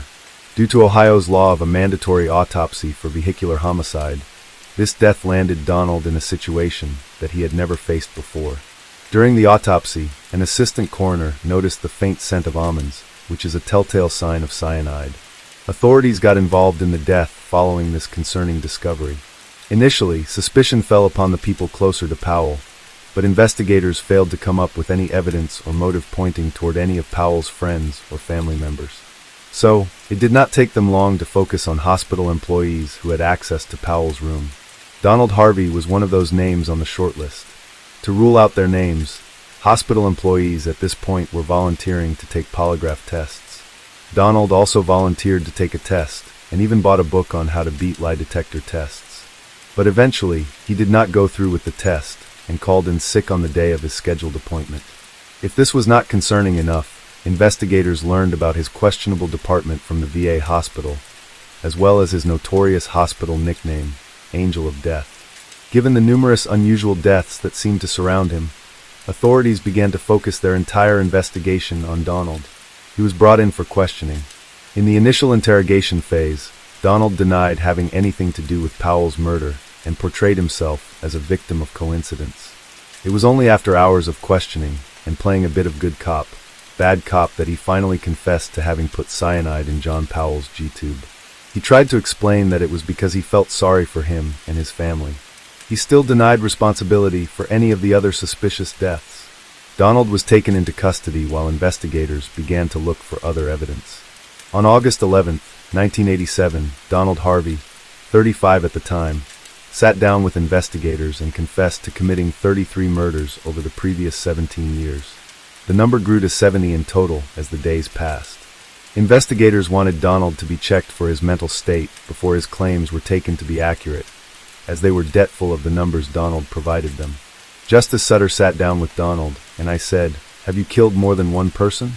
And I asked him to tell me how many people was killed. And he said, "You don't understand, I can only estimate." And I told him to, in his mind, pick a number that he knew it could not possibly go beyond. He said 70, following several psychiatric tests by numerous experts. It was determined that Donald knew the difference between right and wrong, and was able to conform to the conduct of the law. Hence, he was sane and confident. In November of 1987, Donald Harvey was sentenced to 8 life terms plus 20 years for the murders in Marymount Hospital. In February 1988, he entered guilty pleas on 3 additional Cincinnati homicides and 3 attempted murders, drawing 3 life sentences plus 3 terms of 7 to 25 years. The investigation into the remaining deaths were closed after 2 years as investigators determined that there was not enough evidence to implicate him in the murders. Whether people were stunned or disgusted by his actions, they definitely were intrigued to know what went on inside his sick mind. In the 1991 interview, a reporter from the Columbus Dispatch asked Donald Harvey about his motive behind the killings. Giving away a rare glimpse inside his mind, Donald said that the reign of terror began with a desire for control.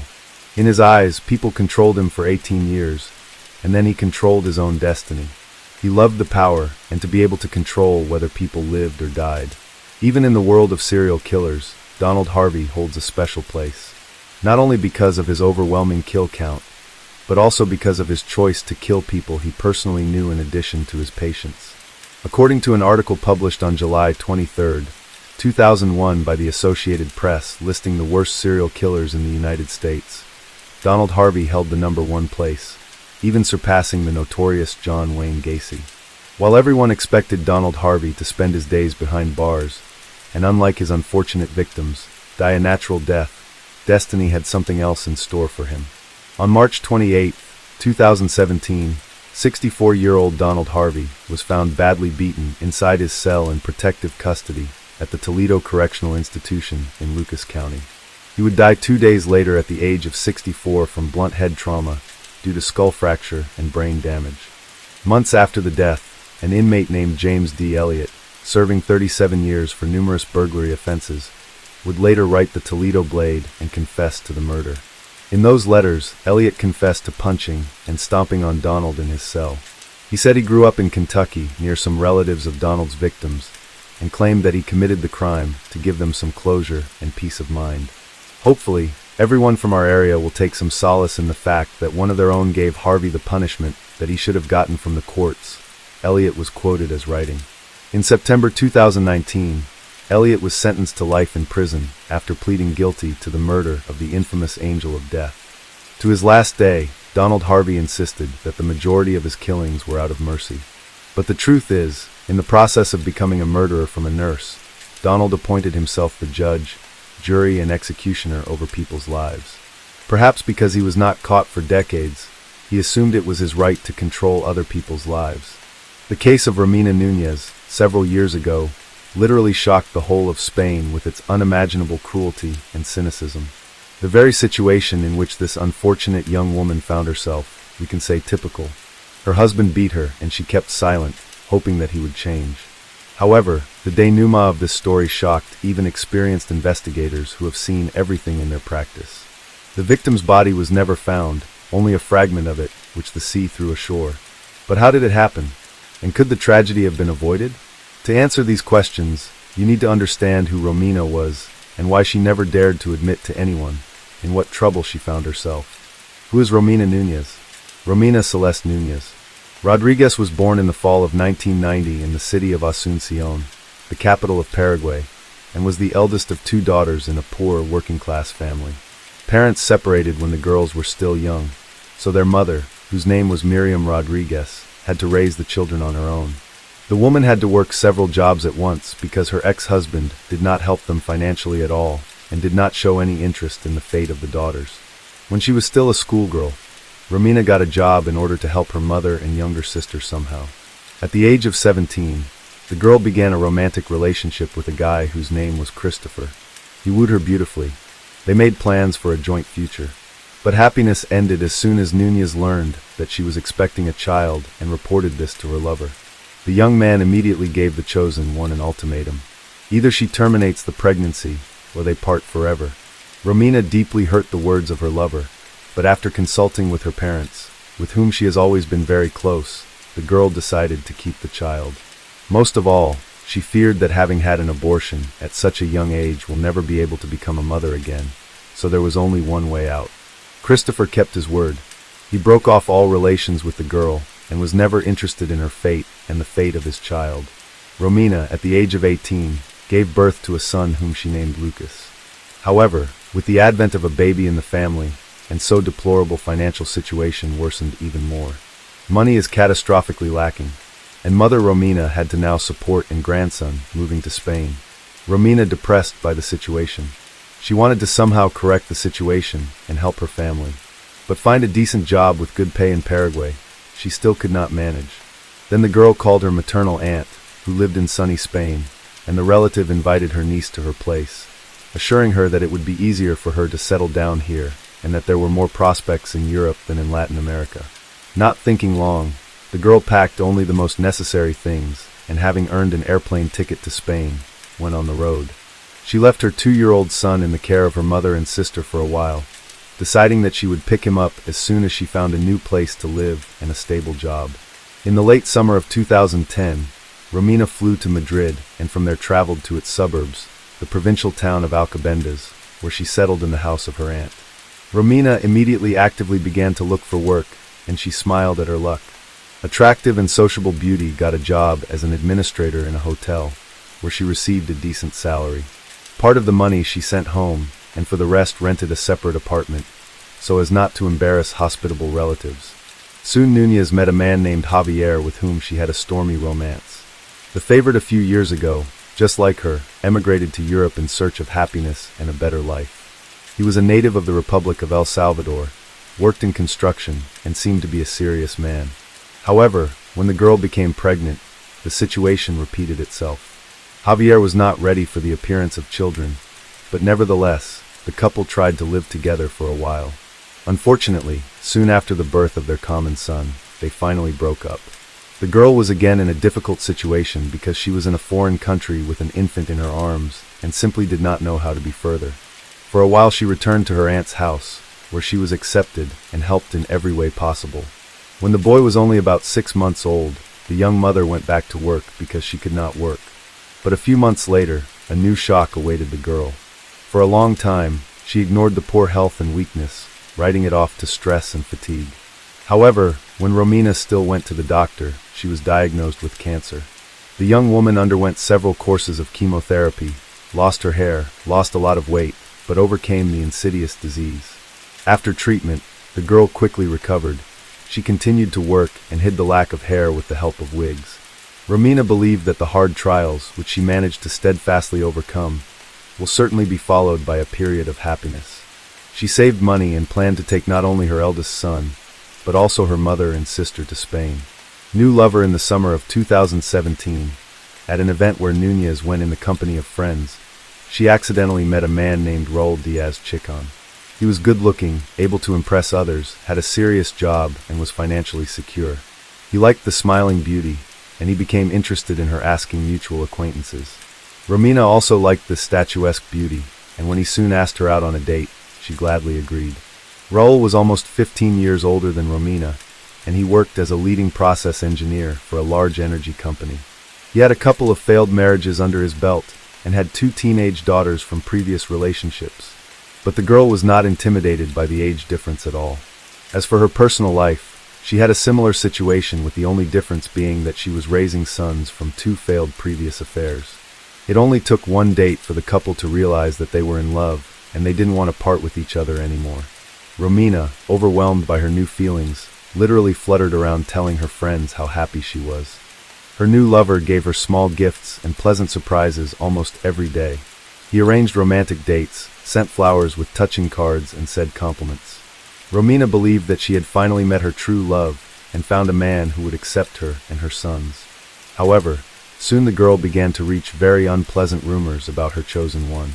In particular, it was said that he was rude and even cruel with his previous spouses, and because of this, in fact, broke up both his marriages.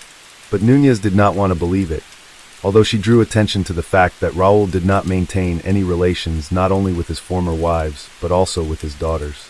However, a significant difference in age and the presence of heirs from previous relationships on both sides did not become an obstacle for the lovers. Just 6 months after meeting, they decided to live together and settled in a luxurious villa on the island of Lanzarote, part of the Canary Islands. This place seemed to the girl a real paradise, but her happiness lasted only a short time, from a dream man to a domestic tyrant. First-time lovers lived in threes along with Romina's youngest son.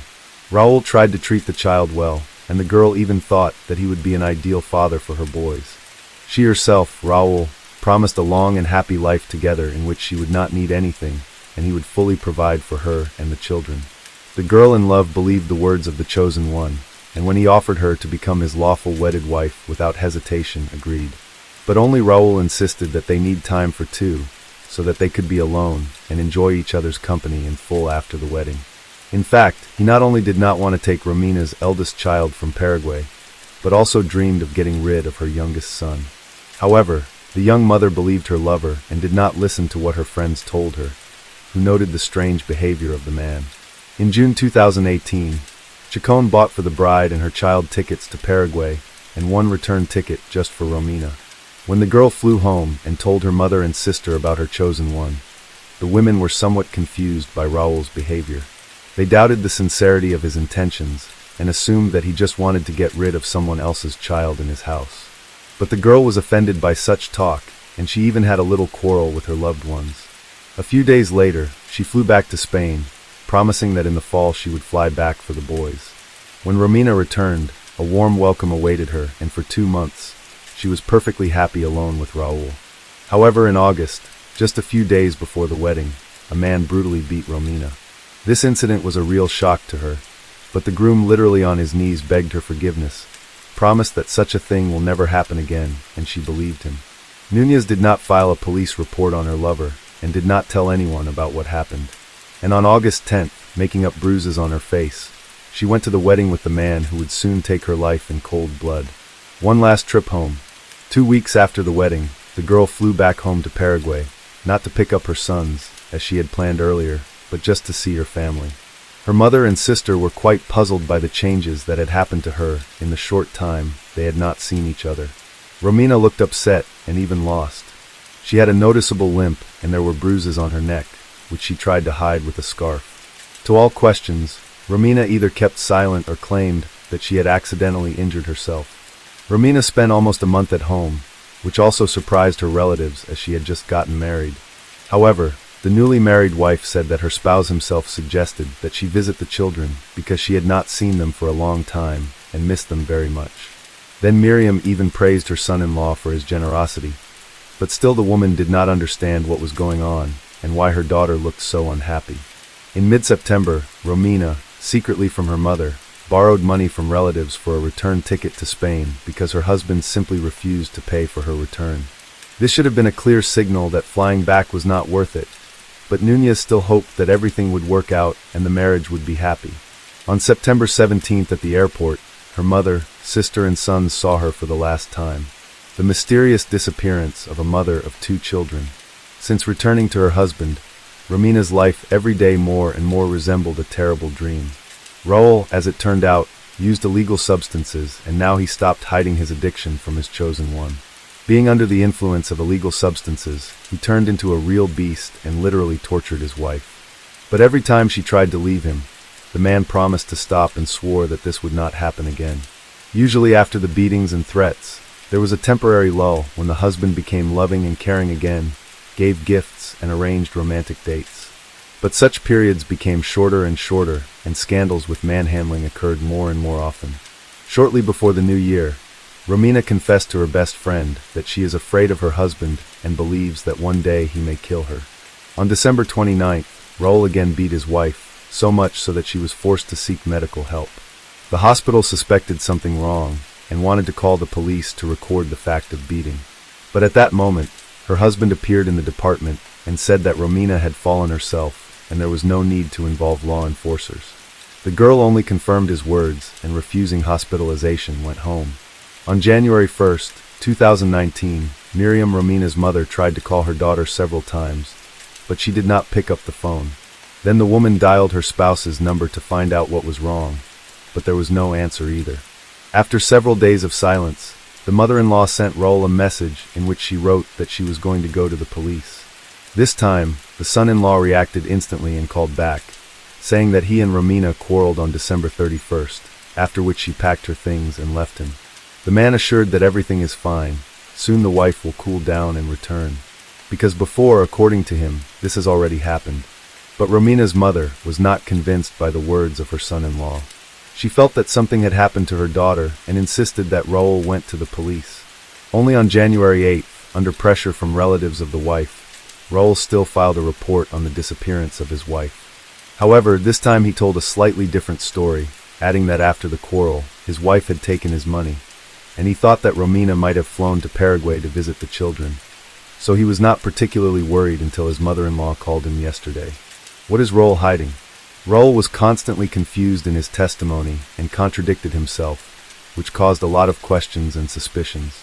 Then the law enforcers seriously decided to take him seriously, as well as to find out how the couple's life had been. Having questioned friends and relatives, they realized that not everything was not smooth in this marriage. Romina repeatedly complained to loved ones about her husband's abuse, but never went into details, and others often noticed bruises and abrasions on her body. It was decided to put Ciccone under secret surveillance, and all his telephone conversations were tapped. But the man seemed to sense that he was being watched, and for a long time behaved extremely cautiously, not giving any clues or reasons to suspect himself of anything. Nevertheless, the investigation continued, and soon it became known about the visit of Núñez to the hospital on December 29th with signs of serious beatings, and how her husband almost forcibly took her away from there, forbidding her to go to the police. And a few months earlier, Romina did file a domestic violence report, but withdrew it the next day. A week later, Raul calmed down a bit, and in a telephone conversation with his relative who worked in the police, blurted out that his wife was no longer alive, but her body would never be found. This was a good reason for the man's arrest as the main suspect in the case, and his detailed interrogation at the station. The suspect's version of events, according to Raul, his wife had had too much to drink on New Year's Eve, and began to scandalize him, demanding that he immediately move her children into their home. And when he said he was not ready for that, she threw a tantrum, started fighting, and throwing at him everything she could get her hands on. Then the man allegedly left the house for a couple hours until everything settled down, and when he returned, he found Romina in the bathtub without signs of life. According to his version, the woman suffocated. She was very drunk, but he was afraid that he might be suspected of involvement in her death, or even accused of murder. So Raul decided to remove all traces, and then report her disappearance. But the way he admitted he had disposed of the body shocked everyone. Sikkim said that he decided to burn the woman's body on a barbecue in the courtyard, and since they lived in a luxury complex with a large surrounding area, the neighbors could not see what he was doing outside his house, and could not smell the odor produced by the burning of human flesh. However, Raul miscalculated because the barbecue did not work on the principle of a crematorium, and in a few hours the remains were not burned. Then he took them out of the fire, divided into parts, packed in different bags, and a couple of days later rented a car, which took the dismembered body in the wild and deserted part of the island, where he threw into the sea from the rocks. The search for the body and evidence police spent weeks combing the shoreline in and around the areas where Raul said he dumped bags of his wife's remains. Divers were also involved in the search for body fragments on the bottom, aviation, and a considerable number of volunteers. But all efforts did not bring any results. Meanwhile, on January 16th, Romina's husband was formally charged with domestic violence, as well as the murder of his wife. This came after his home was thoroughly searched, using specialized equipment and luminol, which revealed numerous washed-up traces of blood in various rooms. It was also found that the man had been ordering caustic soda, used to remove organic contaminants, and paint from the internet.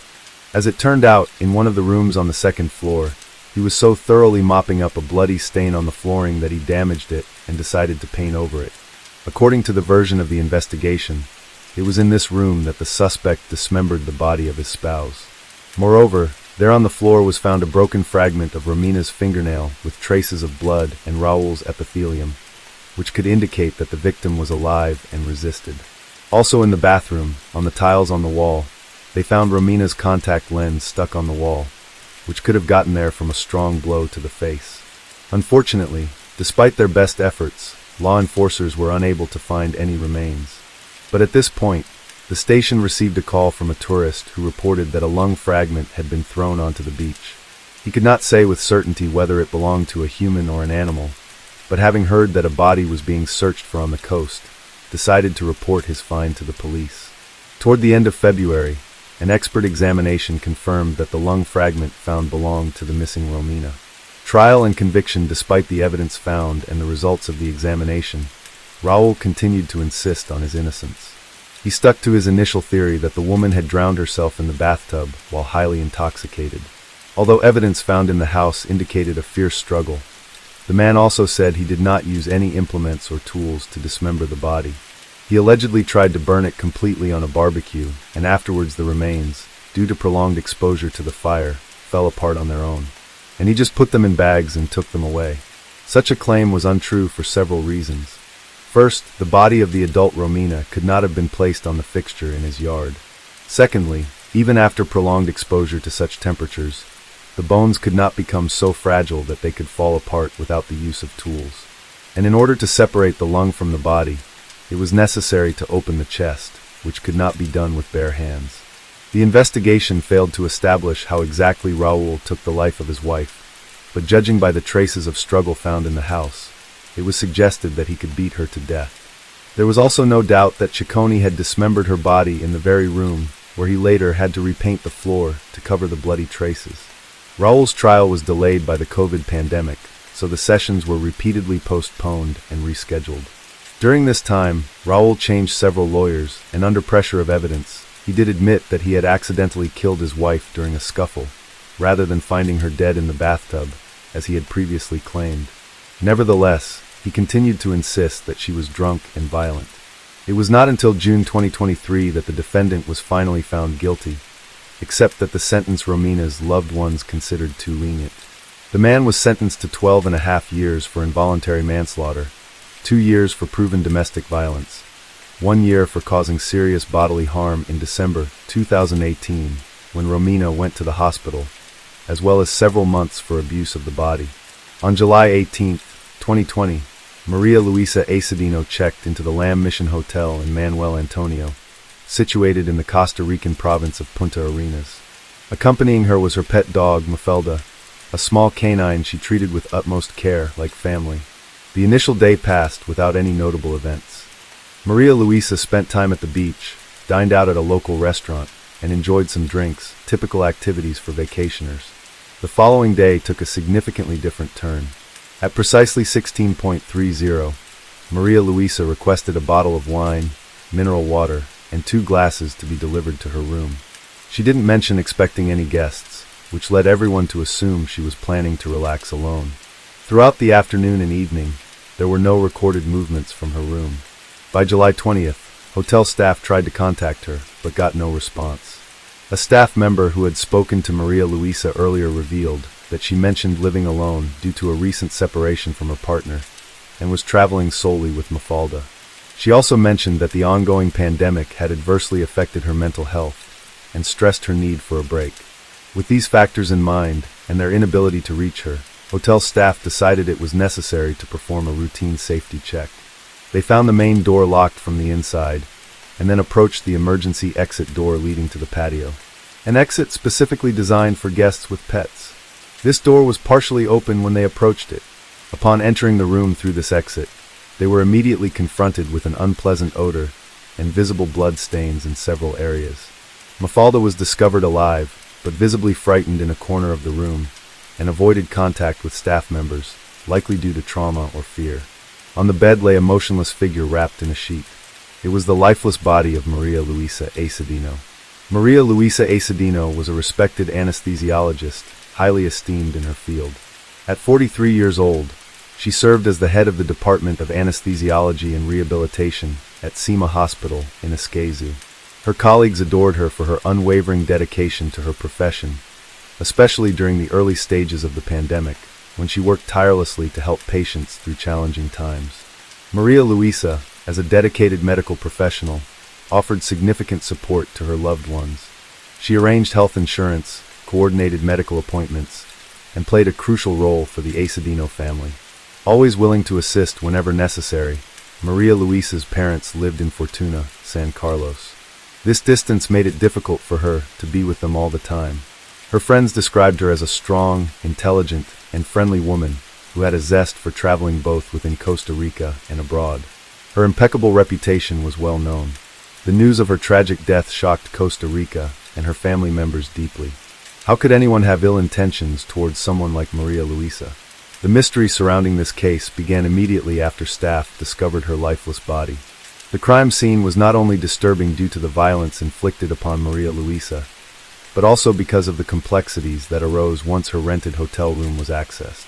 Exploring the details found in this case starts by looking at the hotel room in Costa Rica.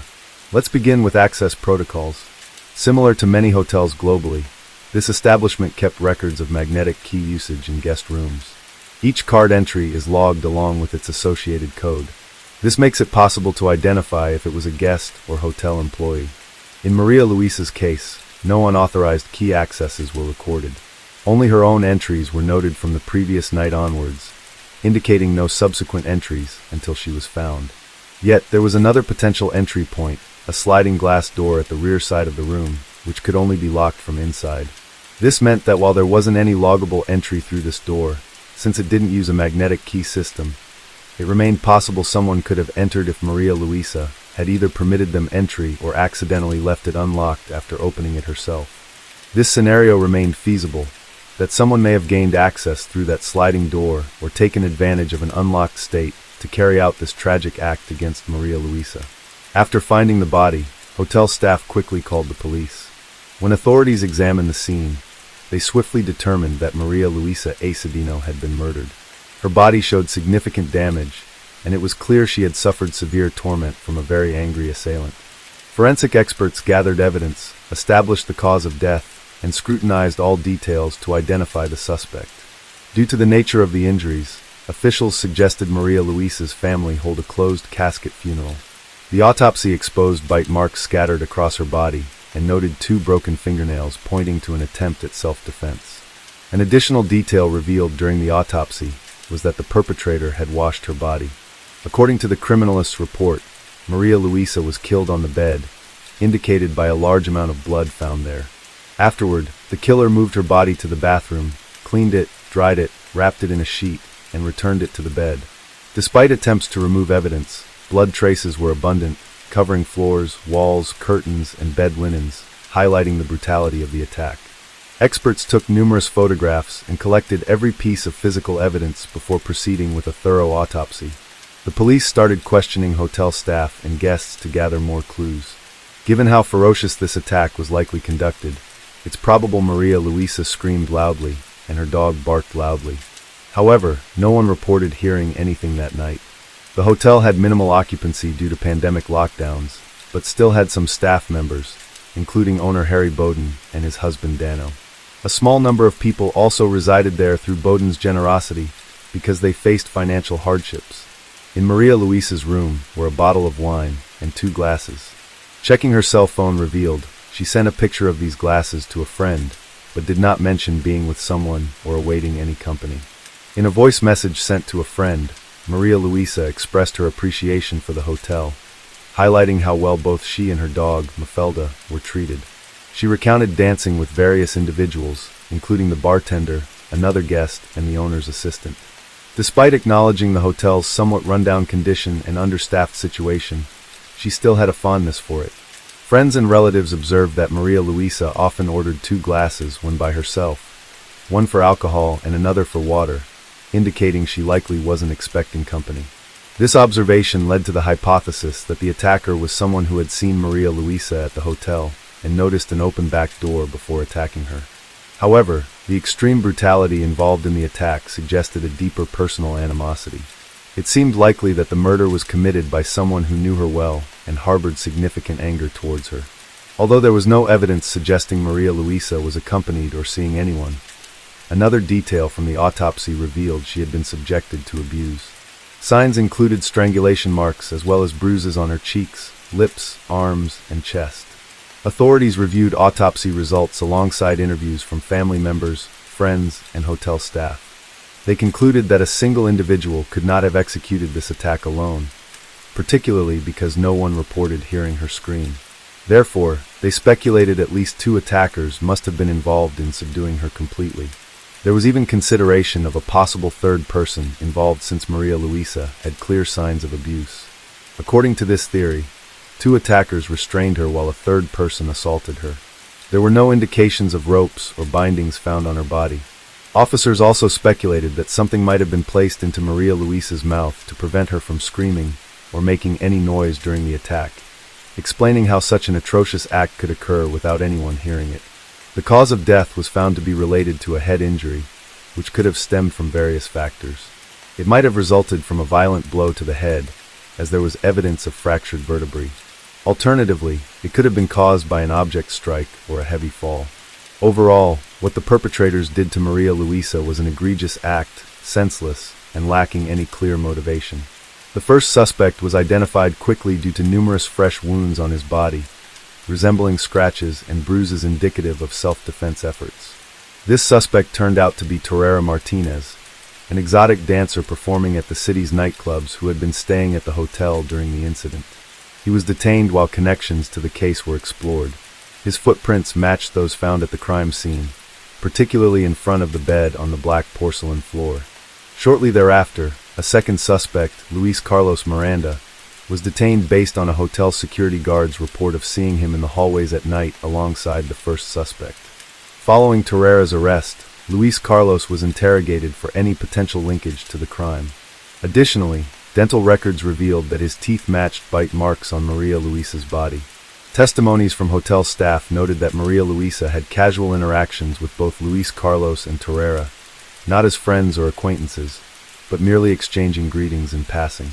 This may have occurred because there were only a few guests in the hotel at that time, leading them to encounter each other multiple times.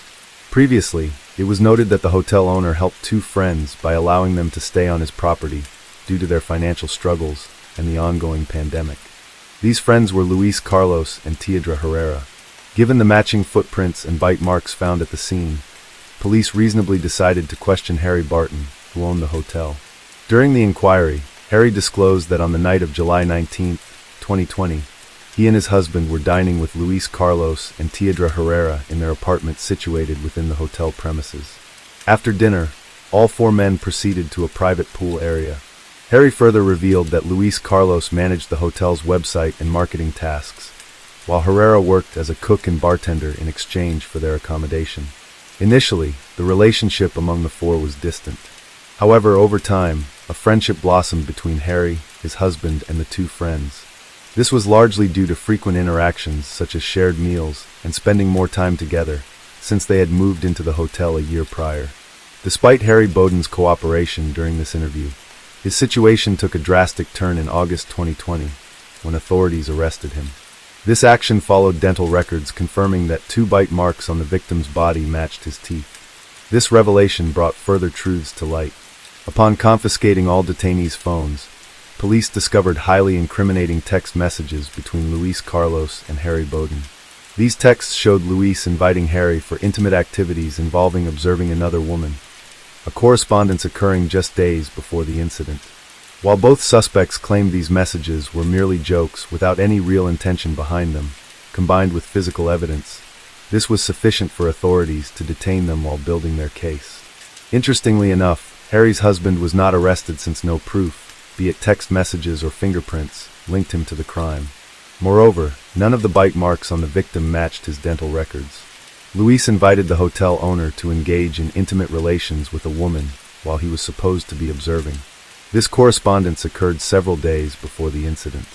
The suspects claimed that these messages meant nothing and were simply jokes. However, together with physical evidence, this justified keeping them in custody while building the case. The only one who wasn't arrested was Harry's husband due to lack of evidence, no text messages or fingerprints. And importantly, the bite marks did not match those found on the victim's body. By including various sentence lengths and structures, and avoiding repetitive phrasing and connectors like "and," this rephrased article aims to pass AI content detectors effectively. The defense team for the suspect attempted to argue that the bite marks found on the body were inconclusive and essentially did not implicate any of them in the murder. Despite this argument, the 3 men were charged with the easy of Maria Luis Asesino. Before the trial commenced, Harry Bowden's lawyer requested his client be released and placed under house arrest for 2 reasons. Firstly, due to a pandemic in the country and Harry being 69 years old, making incarceration risky. Secondly, Harry had difficulty walking following knee surgery. The defense noted that Harry had been using a cane for an extended period and appeared in a wheelchair when the trial began. Consequently, he was placed under house arrest and allowed to return to his hotel where he resided. Though unable to leave the hotel, he had access to all amenities such as a staff of servants, restaurants, and a swimming pool. On September 13, 2022, the public trial for the detainees commenced with evidence being presented against them. The prosecution faced challenges proving Harry Bowden's and Luis Carlos's involvement. Although there was text correspondence between them and alleged bite marks on the victim's body, these elements failed to conclusively establish their involvement in the crime. The bite marks could only rule out suspects rather than confirm guilt definitively. Hence, all hotel employees were ruled out as suspects. However, Harry Bowden and Luis Carlos remained under scrutiny, though absent conclusive evidence from dental records. In contrast, significant evidence was collected against Theodore Herrera. There was a blood trail along with wounds on his body inflicted by Maria Luisa in her self-defense attempts. Her blood was found under Herrera's fingernails as well as on his shoes, watch, and cell phone located in his room during the search. Given this compelling evidence against him alone, and not against Bowden or Miranda, Herrera received a 50-year prison sentence while Harry Bowden and Luis Carlos Miranda were acquitted due to insufficient physical evidence linking them directly to the crime. Many believe these two men were also involved in the murder because the hotel security cameras mysteriously stopped working on that fateful. This suggests someone orchestrated this situation. Another individual, a hotel security guard, came under suspicion. Yet like the other two suspects, he couldn't be arrested due to insufficient evidence. Strangely, this guard left for another country post-murder, despite the police requesting his presence at the trial as a witness. Several aspects of this case hint at wider involvement. For instance, two guests reported a significant power outage at the hotel the night of the murder. Such an event might have been deliberate to disable security cameras and magnetic keys. Another odd detail is that investigators only searched the hotel owner's private office 9 days after the murder. This delay could have provided ample time to remove any incriminating evidence. Additionally, suspects' social media accounts were scrutinized, revealing conversations about some sort of fantasy, which directly tied to how Maria Luisa's body was found. Legally speaking, Harry Bowden and Luis Carlos Miranda are innocent. There is no accusation directed at them here. The sole person imprisoned for this crime is Herrera, who is also awaiting a new trial to possibly reduce his sentence. Although this case is technically resolved, the Asinjo family believes there are lingering issues, some kind of concealment or defense mechanism in play. They mentioned receiving Maria Luisa's belongings soaked in blood from authorities, but couldn't comprehend why, since they hoped to preserve this evidence if new findings emerged. Despite being content with Herrera's conviction, they remain unsatisfied with the acquittal of Harry Bowden and Luis Carlos Miranda. Hello friends, welcome to our channel. Today we're going to take a look at another horrible case with you. The case of Lamu. Unhealthy relationships with a cruel person and a narcissist never lead to anything good. It's crucial to realize this in time and break off such connections before a tragedy occurs. Emotional abuse is typically just the beginning and a prelude to physical violence, which the abuser will use to control and dominate their partner, suppress them, and create an atmosphere of constant oppression and fear. Our story today revolves around a popular Chinese blogger, Lamu, whose tragic end a few years ago shocked all of China. Lamu, a simple girl from a poor family, captivated a large audience with her kindness, sincerity, and boundless love for nature, and met a horrific end at the hands of her once loved partner. The most chilling part of this incident is that the assault on her was broadcast live and thousands of followers could only watch helplessly. Lamu was born in 1990 in Yawa, Tibetan and Chang Autonomous Prefecture, Sichuan Province, China. She was the youngest of 3 children in a very poor family that barely made ends meet. She grew up with her older biological sister and stepbrother in a home shared with their parents and grandmother. Their family collected rare medicinal plants, which they sold in local pharmacies for a meager income. After completing only 3 grades, Lama had to leave school to work with her family members and help support them. Along with the adults, she climbed high into the mountains, where at certain times and in special places, they could find the rarest herbs and flowers with healing properties. Lama was well versed in these plants and had a sincere love for nature, admiring its beauty and generosity and drawing strength and inspiration from the mountains. As social media popularity grew, she created her own account on a Chinese equivalent of TikTok. There, Lama posted short videos showcasing her daily life, household activities, and the beauty of her native province. She called herself a mountain girl and had a deep affection for her work. Unlike many bloggers, she was not chasing fame. Fame found her. Her audience adored Lama for her smile, purity, and almost childlike spontaneity. She never prepared content in advance, speaking her mind and feelings and sometimes singing folk songs while showcasing the mountain landscapes. Lama never used makeup or filters. Her hands and feet bore calluses, scratches and scars, visibly evidencing the hard and long labor behind them. Gradually, Lama's subscriber count grew, and not only locals, but also tourists visiting the area began to recognize her. They referred to the blogger as that sweet mountain girl, offered warm words, expressed gratitude for her work, and asked for photos. Lama was not proud of her fame, but she was delighted that her activities resonated with the audience and brought joy to others. In her youth, Lama constantly went to the mountains with her parents and older sister. But as her sister grew up, got married, and moved to another province, and her parents, due to age, could no longer climb high or for long, Lama took on all the work herself. She detailed to her followers the flora of the local area, explaining which specific flowers and herbs had what properties, how to collect them, and how to use them as food without accidentally harming the body. During certain seasons, Lama could spend several weeks alone in the mountains, gathering medicinal plants. She showed how she set up camps for the night, cooked her meals over a campfire, shared local legends and beliefs, and returned with a large and heavy backpack that seemed to weigh more than she did. But this strong, brave, and hard-working beauty never elicited pity, because she glowed with happiness when engaging in her beloved activities in the mountains. Despite returning tired, worn out and with bloody calluses, and despite never complaining about her tough fate and hard daily labor, Lama long avoided one topic. She did not discuss her personal life because she suffered for many years at the hands of her abusive husband, Tong Li, enduring beatings and humiliations. But she tried not to show that she was deeply unhappy. Tong Li was also a native of Sichuan province, born in 1990 into a simple and quite modest family. His parents adored their youngest son, indulging him from an early age, always striving to spoil and please him. At the age of 12, he quit school and started working as a courier, delivering groceries to local stores.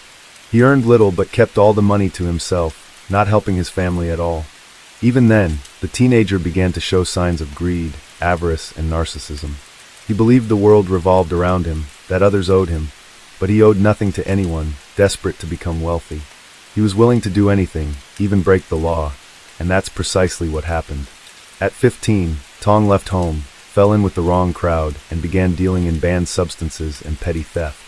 He also dabbled in gambling, and took pride in getting away with it. He aimed to earn respect in the criminal underworld, become rich, and escape the poverty he grew up in. Sometime later, Li's parents opened their own small spice and tea shop, investing all their efforts and resources into it. The business quickly took off, generating a decent income, and the family soon became well off by local standards. At that point, Tong decided to return home and offered to help expand and promote the family business. In reality, he just wanted to live off his relatives who worked hard daily. Tong considered himself successful and wealthy, spending money on personal luxuries, boasting to friends about his expensive items, and behaving selfishly, even claiming the store's success as his own. Meanwhile, he kept in touch with local criminals, maintaining a separate under-the-table business with them. First love, Tong and Lama met when they were just 17. The young man was so enchanted by her beauty, kindness, and sincerity that he was head over heels in love. He courted her earnestly, giving gifts, and it seemed he was ready to change for her, become more mature and serious, and cut ties with the criminal world. The young and naive Lama quickly fell for his charms, believing she had met her Prince Charming with whom she would be happy. No one had ever courted her so diligently before, and no one had tried so hard to win her over. Soon, the young couple developed a romantic relationship that lasted almost 2 years before they decided to make it official. As soon as Tong turned 19, he proposed to his beloved, who eagerly accepted. However, their parents were not thrilled about their decision to marry. They tried to dissuade the young couple, believing they were too young to start a family. But the young lovers wouldn't listen to anyone. In 2009, they got married and the newlywed wife moved into her mother-in-law's house, Lama's personal hell. Initially, married life seemed quite blissful. Tong tried to be a good husband, left behind his bad influences and gambling, focusing on his young wife and the family business.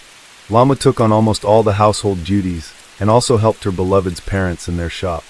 However, it wasn't long before her husband started disappearing with his old friends again.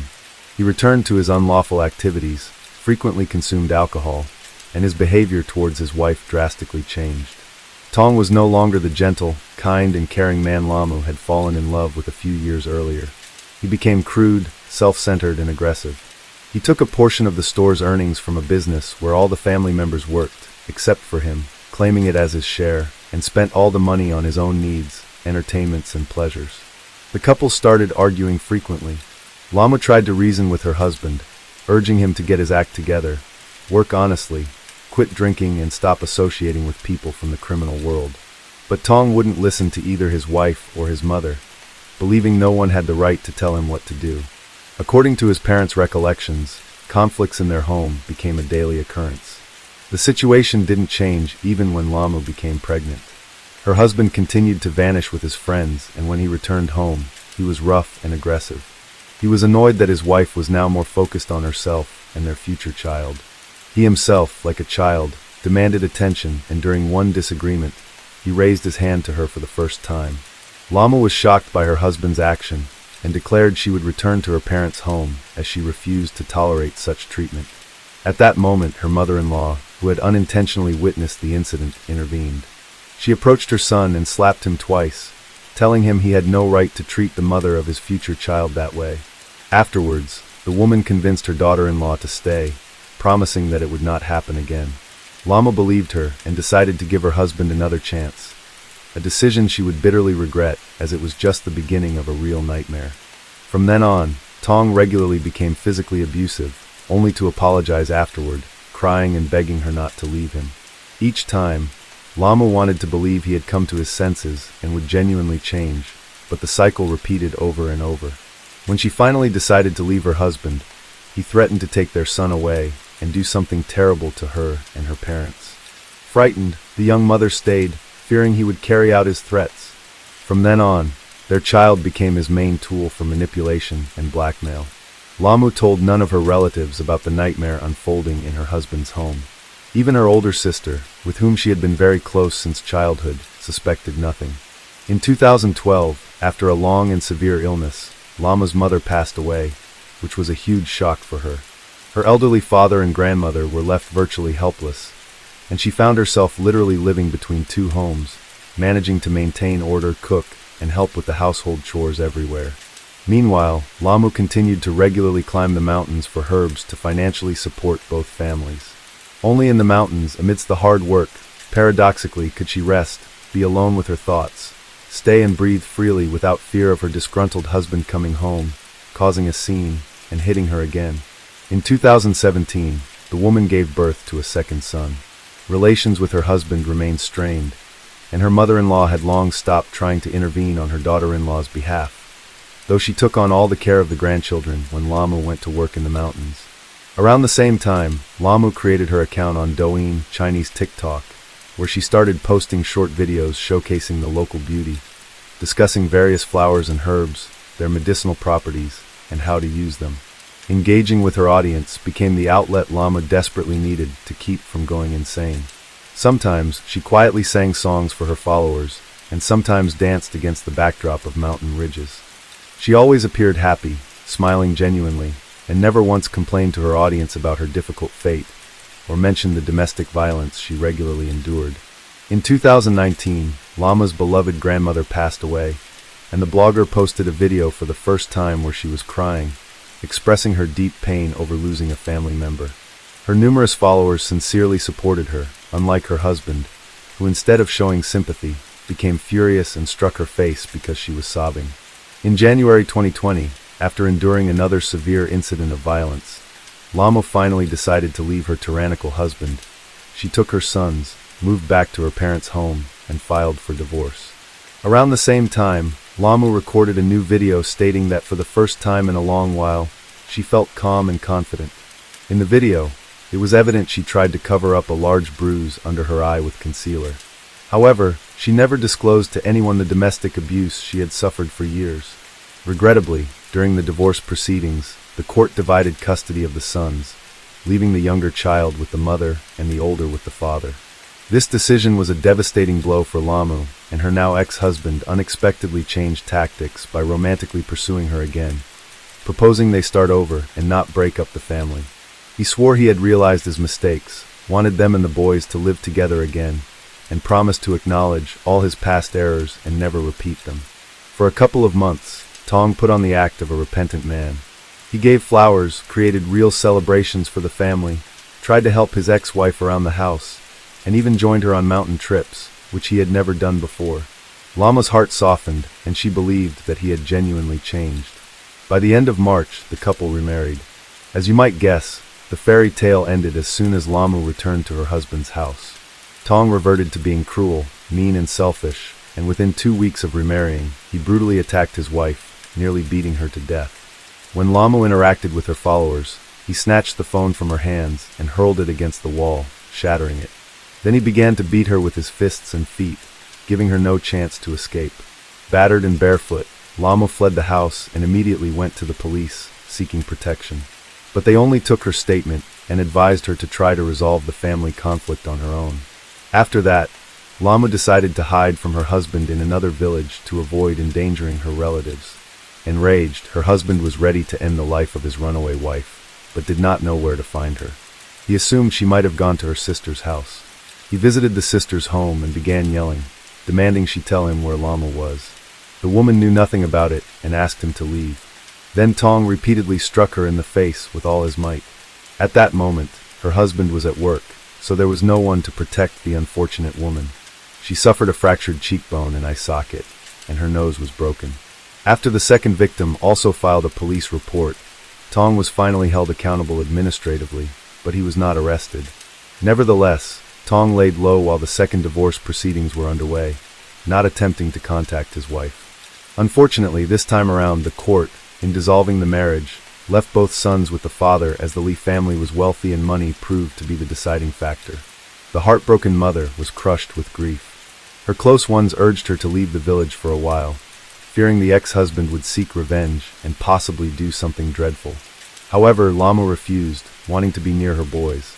3 weeks after the second divorce, Lamu went to the mountains, where she recorded a video of herself singing and dancing. Apparently, this was her way of trying to relieve stress, but her ex-husband interpreted it as her celebrating their separation, which blinded him with rage. On the evening of September 14, 2020, around 8, Lama started a live stream to chat with her followers. She was dressed in a traditional Tibetan outfit, softly singing folk songs. She put a finger to her lips, whispering that they needed to be quiet, because her father and visiting stepbrother were already asleep while she prepared breakfast treats for them. At that moment, a terrible noise erupted off camera, as if someone had kicked the door in.